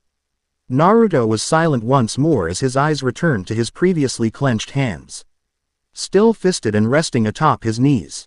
Can you harness the Aisu power with just an artifact and not possessing the heritage from a powerful descendant? He questioned Ned while staring at his fists that were beginning to shake from the anger that was bubbling in his heart. Noticing the sudden change in the boy, Cassandra rose an eyebrow as she responded. No, it is impossible to harness the Aisu powers without being a direct descendant to one. While the average human can use an Aisu artifact to its fullest extent, they will never harness the Aisu's abilities. Anger, rage, it all coalesced in Naruto's heart as he began to connect the dots regarding his treatment in the village. The treatment that had condemned him to this life of thievery and deceit. A life full of nothing but hardship and struggle. A life that had kicked him when he was down and continued to stomp upon his very ribs. The treatment, the looks, the whispers, the Sandaime made a mistake. It walks among us. Our end is near and no one does anything. It all made sense now. The reason Hiruzen was always spectating his actions. The reason the Anbu were always monitoring him. Why hadn't he connected the dots before? The golden-tinted words from the Sandaime Hokage were beginning to deteriorate as he realized just exactly what he was. He knew the term used for people like himself. People that harbored weapons of mass destruction inside their very bodies. People that came from powerful bloodlines who could perform feats that astonished even shinobi. People, related to the leaders of their very own village. Cursed with a power meant to destroy. To topple their enemies with overwhelming power. A weapon to use and wield at the village's extent. I'm a Jinchuriki, he replied with sheer venom. Cassandra's eyebrows furrowed at the term. A what? The blonde teen snarled quietly as he replied. A human sacrifice. A Jinchuriki is an individual who holds a weapon of mass destruction inside them. Each major village has a Jinchuriki that reside in the home and are primarily used as deterrents of war. The Jinchuriki are chosen by the leader of their village. And Ri always related to them in some fashion. A bitter laugh escaped Naruto as he unclenched his fists. I always suspected but, he shook his head before going silent. It was silent for several seconds before Naruto abruptly yelled out in pure anger. The scream that tore through his vocal cords was as agonizing as it was painful. Why? His fist struck the hardened soul beneath him as he screamed again. Fuck. Fucking. Fuck. The ground cratered as his fist struck the earth once more. His new power surged through his body, strengthening him to a degree previously unheard of. Before Cassandra could comfort the boy, her senses flared followed by the sound of Ikaru's cawing from the sky. Her chocolate brown eyes focused on the man that was now standing on one of the burned branches of the tree above her. This was Kakashi Hatake. His hands were in his pockets and his posture was lax, though Cassandra knew that was a farce. The man's body was tense and he looked ready for anything. Well, the cat's out of the bag now, isn't it? The silver-haired shinobi stated in a jovial tone, though it carried a certain foreboding feeling to it. Naruto's posture stiffened for a moment before his head rose to stare at the masked Jonin. His blue eyes were a storm of anger as he unconsciously called upon his new power. A golden hue began to envelope around the boy, outlining him in an ethereal manner. His cerulean orbs began to transform and change as the power of the Aisu ran through his blood. Though before the boy could do something he'd surely regret, Cassandra immediately moved to stand in front of the kneeling boy. Placing herself directly in the line of sight of Kakashi. I assume all of the shinobi in your village knew about Naruto? The Spartan questioned with a raised eyebrow. She turned her head towards Naruto and stared at him out the corner of her eye, subtly warning him to calm down.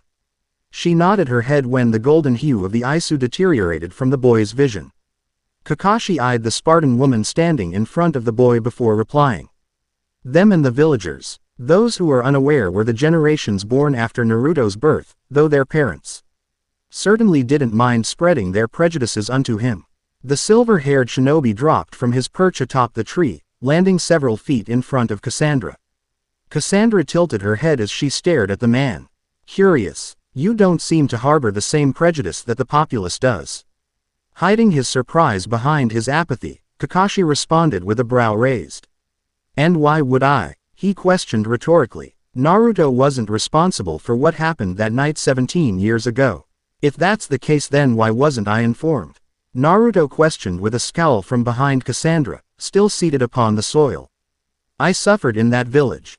No one helped me. No one did anything for me. I was left alone to fend for myself. I always suspected that I was related to the Yondaime. Why was I left alone to fend for myself? You think the son of one Konoha's strongest leaders deserved to be treated like trash? I stole what I had to survive. His scowl deepened as he slowly rose to his feet while continuing. I went hungry for days at a time, hoping that the local restaurants were feeling generous enough to throw out their leftovers. It's bullshit. I didn't have a place to live for years. I was spit on just for existing. You say you hold no prejudices, but what did the shinobi of Konoha ever do for me? You think an unstable Jinchuriki is a healthy one. Cassandra's expressee on was stony as she listened to the boy speak about his suffering. She could relate to what he was saying wholeheartedly. Before being found by the cult of Cosmos, she had been a lowly little thief, stealing and sometimes even killing others just for a night's rest or a single scrap of food. Sometimes she went hungry for days and wished nothing more than for Thanatos himself to claim her soul. But this suffering had made her infinitely stronger, had molded her and shaped her into the warrior she eventually became. From being trained and hailed as the future savior of Sparta to being thrown off of Mount Taygetos and having to survive on her own, it, with the aid of the cult of Cosmos, had created Deimos, the personification of dread itself. She was a phenomenon, a mythos, a piece of history that had yet to truly be written, an individual who was feared among the Greek nations and could strike fear within the hearts of even the most fearsome warriors. Which is exactly why Naruto was going to follow in her footsteps. He was the same as she was. A piece of fruit that was ripe for the picking. A piece of clay that only needed a pair of skilled hands to properly mold. Yes, yes, yes, yes. Naruto would be the Deimos of this world. I never said it was healthy. Expecting the shinobi of Konoha that endured that night 17 years ago to aid you is an irrational belief, and you know that. Kakashi replied calmly, knowing that Naruto was only acting on his anger. We, as shinobi, follow the orders of our leader. Sandaime Sama prevented a shinobi from interacting with you, believing that it would cause discourse through the village. Before Naruto could respond with the acidic retort that danced upon his tongue, Cassandra did so. You and your comrades are cowards. Her head tilted as her brown eyes bore into the Jonin with a look that bordered on disdain and disgust. You only see a weapon. Dull as it may be, but a weapon nonetheless. Death is the norm for warriors. Titles are irrelevant. Shinobi, Spartan, Athenian. It does not matter. You chose to actively disregard an individual, whose importance was enough to try to gain the trust from the leader of your very own home, so that you and your comrades could wallow in grief. You are a weak man. Kakashi's aloof manner maintained even as the woman's words sliced through his core. This unknown woman, whose presence had never before been seen in the village of Konoha, was able to not only ascertain the importance that Naruto possessed within the village but was also able to identify exactly what he truly was. This woman was incredibly dangerous. Naruto himself even seemed to calm at her words and seemed to almost. Kakashi realized it then and there. The woman had gained the trust of the boy. She had cleverly crafted her words and actions, clearly. Naruto had never been one to trust easily, let alone at all. It was unheard of. Naruto didn't even trust Hiruzen, and the Sandaime had made sure to keep Naruto unpunished for his actions within the village. This woman had a grip on the boy. A grip on the Jinchuriki of Konoha. An unknown mercenary had done what Konoha had failed to do in less than a single week. Cassandra was a threat. There was no doubt about that, and her very existence was a danger to Konoha. She could and most certainly would poison Naruto. Perhaps it was his paranoia biting at him. Kakashi knew that this woman was going to be a future problem. A problem that needed to be nipped in the bud. His ebony eyes slowly trailed towards the severed heads of Zabuza and who he assumed to be the apprentice of said man. While he could have easily taken care of Zabuza, he had a team of genin that he needed to protect.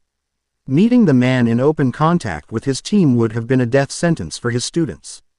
And even now, the plans that were circulating through his head on the multiple ways to terminate Cassandra were being overweighed by his desire to keep his genins alive. A full-on confrontation with the woman was. Well, he didn't know. She had killed Zabuza, relatively easily if the lack of wounds were any indication. Which meant that the woman was near or perhaps even above his level. And that truly terrified Kakashi. But she wasn't a shinobi. She most certainly lacked critical information about what shinobi could do in combat. Zabuza was a man who preferred to fight. A stealth killer he was, but if given the chance, he would trade blows in the open for all to see to satiate his bloodlust. Which led credence to the woman's skill in close quarters combat. Having the strength to overpower Zabuza was a feat in itself. Even the way she held the man's blade upon her back, coupled with the dozen other weapons upon her body, was incredibly telling. Cassandra needed to die. I wouldn't say that I'm weak, but everyone is entitled to their own opinions, Cassandra-san. Kakashi replied blandly. It was a subtle change. An auditory shift of his tone. Cassandra's eyebrows furrowed as she felt something change. She couldn't pinpoint exactly what had happened, but something wasn't right. You, though, are certainly powerful, Cassandra-san. Kakashi continued. As he placed his hands into his pockets while gesturing towards the decapitated heads of Zabuza and Haku. Zabuza was no slouch and earned his reputation as the demon of the hidden mist.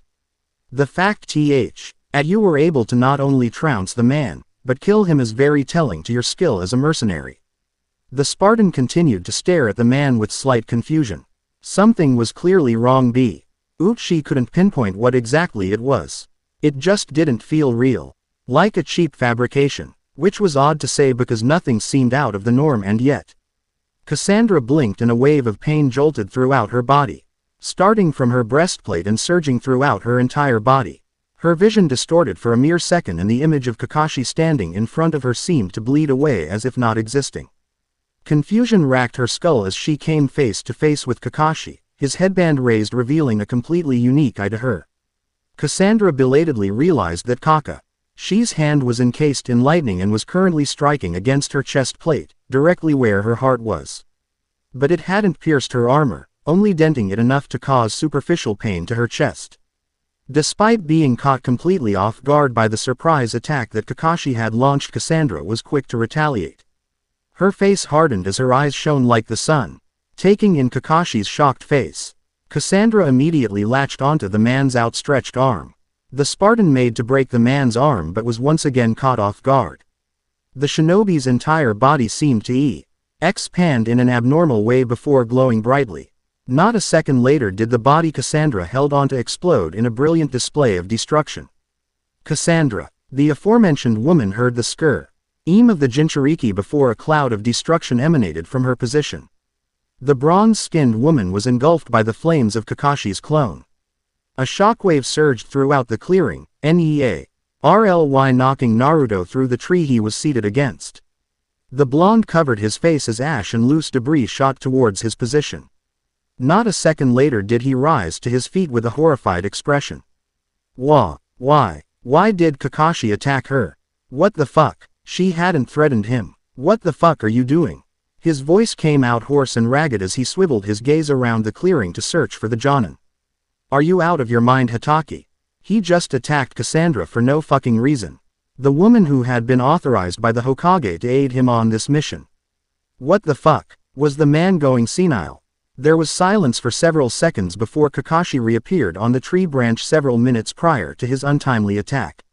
The man's mismatched orbs were peering into the small cloud of smoke that had emanated from his exploding clone.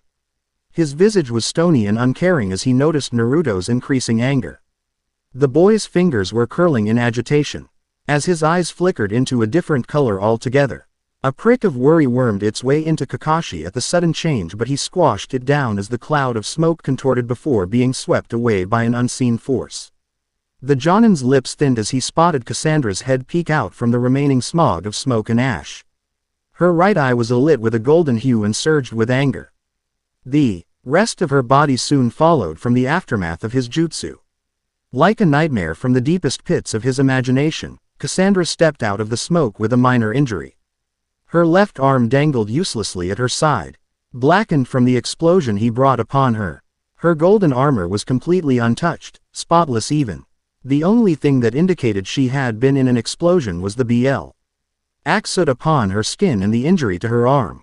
Blood slowly dribbled down Cassandra's mangled and slightly charred arm, dripping onto the soil and pooling at her feet. She didn't even appear to care, preferring to stare directly at Kakashi with those golden eyes. K.A. Cassandra, Naruto called out in shock. He made to move towards her but immediately stopped when she, without looking, raised her uninjured arm. Motioning for him to not move, the Spartan slowly rolled her neck to the left, eliciting a loud cracking noise before repeating the action in the opposite direction. Her right hand slowly reached for her broken spear before twirling it and finally speaking. It has been so very long since I've been injured. Her golden orbs shone brightly as her entire body tensed. You have gained my respect, Kakashi Hatake. Adrenaline surged throughout her body, igniting her warrior spirit. A vicious smile tore through her features as she bent her knees. Let us fight, like warriors. Cassandra's voice bellowed out loudly. Alala. Kakashi's lone Sharingan spun ferociously as the Spartan woman seemed to just appear in front of him. Her crazed expression etched itself into the confines of his mind as the bronze-skinned demon struck. The Jonin had only a single second to move as the woman's spear cleaved through the air. His head ducked and not a moan. Later did the woman's weapon whiz above his hair, almost taking a few strands with it. Kakashi half expected the woman's blade to get stuck into the large trunk of tree that he was crouched upon. Oot was once again shocked to see that it had cleaved entirely through the dense wood. The gray-haired Jonin immediately placed his right palm against the trunk of tree, leaving an exploding tag on it before disappearing in a burst of speed. Another explosion seemed to engulf Cassandra as the Jonin appeared several meters away from the burning tree. He didn't have time to catch his breath before his instincts screamed at him to move. And move he did. Cassandra's form blurred in front of Kakashi, her weapon poised to spear from above. Her weapon sliced through the air with little resistance. A.P. Air of Kunai appeared in Kakashi's gloved hands as he finally aggressed on the woman. His blades were a flurry of activity as he struck against Cassandra's single blade. Spark after spark emanated from the exchange of blades, illuminating both fighters' form. Kakashi grunted as a particularly powerful blow struck against his guard, causing his knees to bend slightly from the force of the blow. The kunai in Kakashi's left hand scraped viciously along the blade of Cassandra's spear before he was forced to jump back due to a surprise kick from the woman. Kakashi took a heavy breath as he stared into the golden eyes of Cassandra. His Sharingan spun several times as her grin grew wider. This woman, she was an animal, like a raging beast fighting on pure instinct. His Sharingan roamed along her injured arm, inspecting the wound and damage he had caused.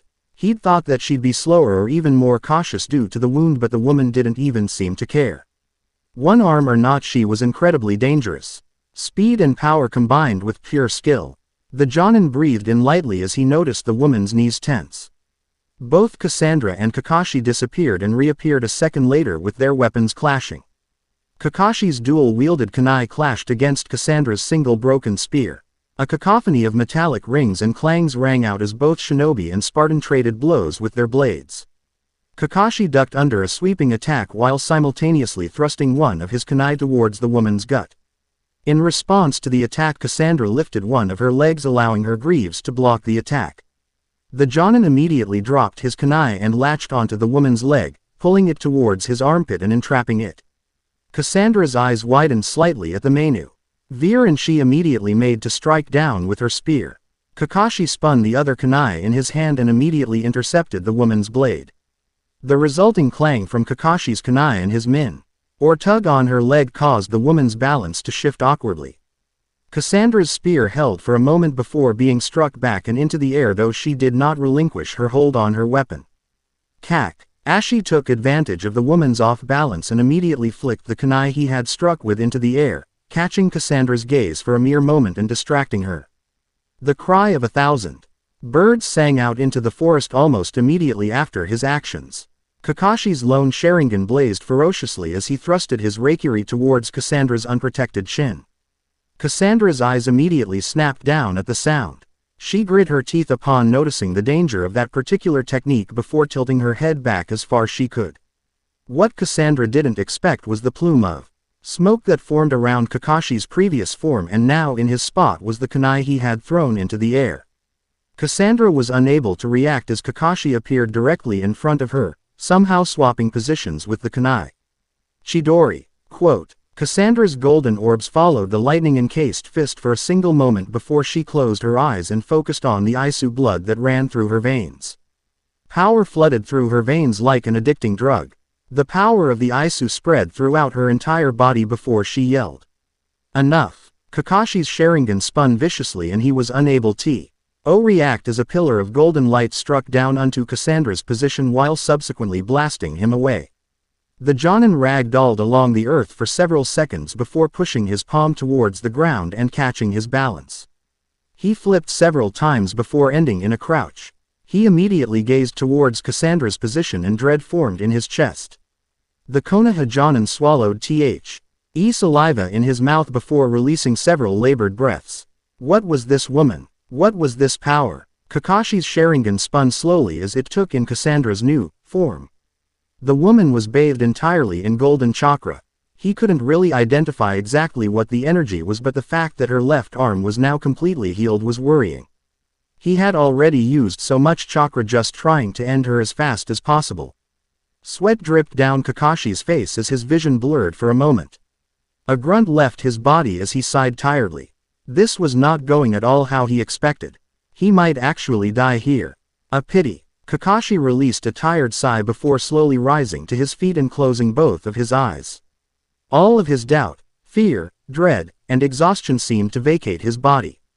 His entire body relaxed before he slowly opened his eyes. Kakashi raised his hands before going through 3 familiar hand seals. Ox. How many times had he used this particular jutsu? The very same one that had cemented his name in the elemental nations. Rabbit. The jutsu that had made him infamous. The very same jutsu that he himself had originally created. Monkey. The cry of 1,000 birds emitted from Kakashi's position. His left hand gripped his right wrist as a large amount of lightning emanated from the palm of his hand. His entire form was covered in lightning as he slowly raised his gaze towards Cassandra's golden form. The screeching sound that emanated from the lightning jutsu seemed to only increase in volume as his mismatched pupils glared into the golden eyes of his opponent. This was it. This was it. His final Hail Mary. He closed his eyes for a brief moment as he thought about his team before shaking his head. His students would be fine. They were smart kids. Ashi had always wanted to die after the death of his pseudo-father. He had failed to protect Minato and had chosen to wallow in grief. He failed Obito. He failed Rin. He failed Minato. And he had failed Naruto. Kakashi opened his eyes once more before his form blurred towards Cassandra. Lightning trailed alongside Kakashi's form as he sped towards the Spartan woman, intent on spearing her through with his jutsu.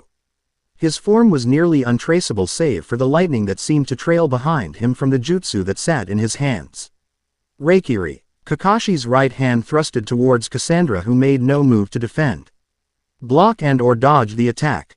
The Raiden Jutsu clashed against Cassandra's golden form and a blinding light pierced through the canvas of the forest, illuminating it to a degree that was slightly painful. The familiar squelching sound of human flesh being torn into was heard. A grunt of pain shortly followed the sickening noise before a wheezing exhale was heard. The sound of 1,000 crying birds slowly tapered off from its ear-shredding cacophony to a low ringing noise. And then, not good enough, little assassin. To be continued. Remember to subscribe and like this video. See you in the next part.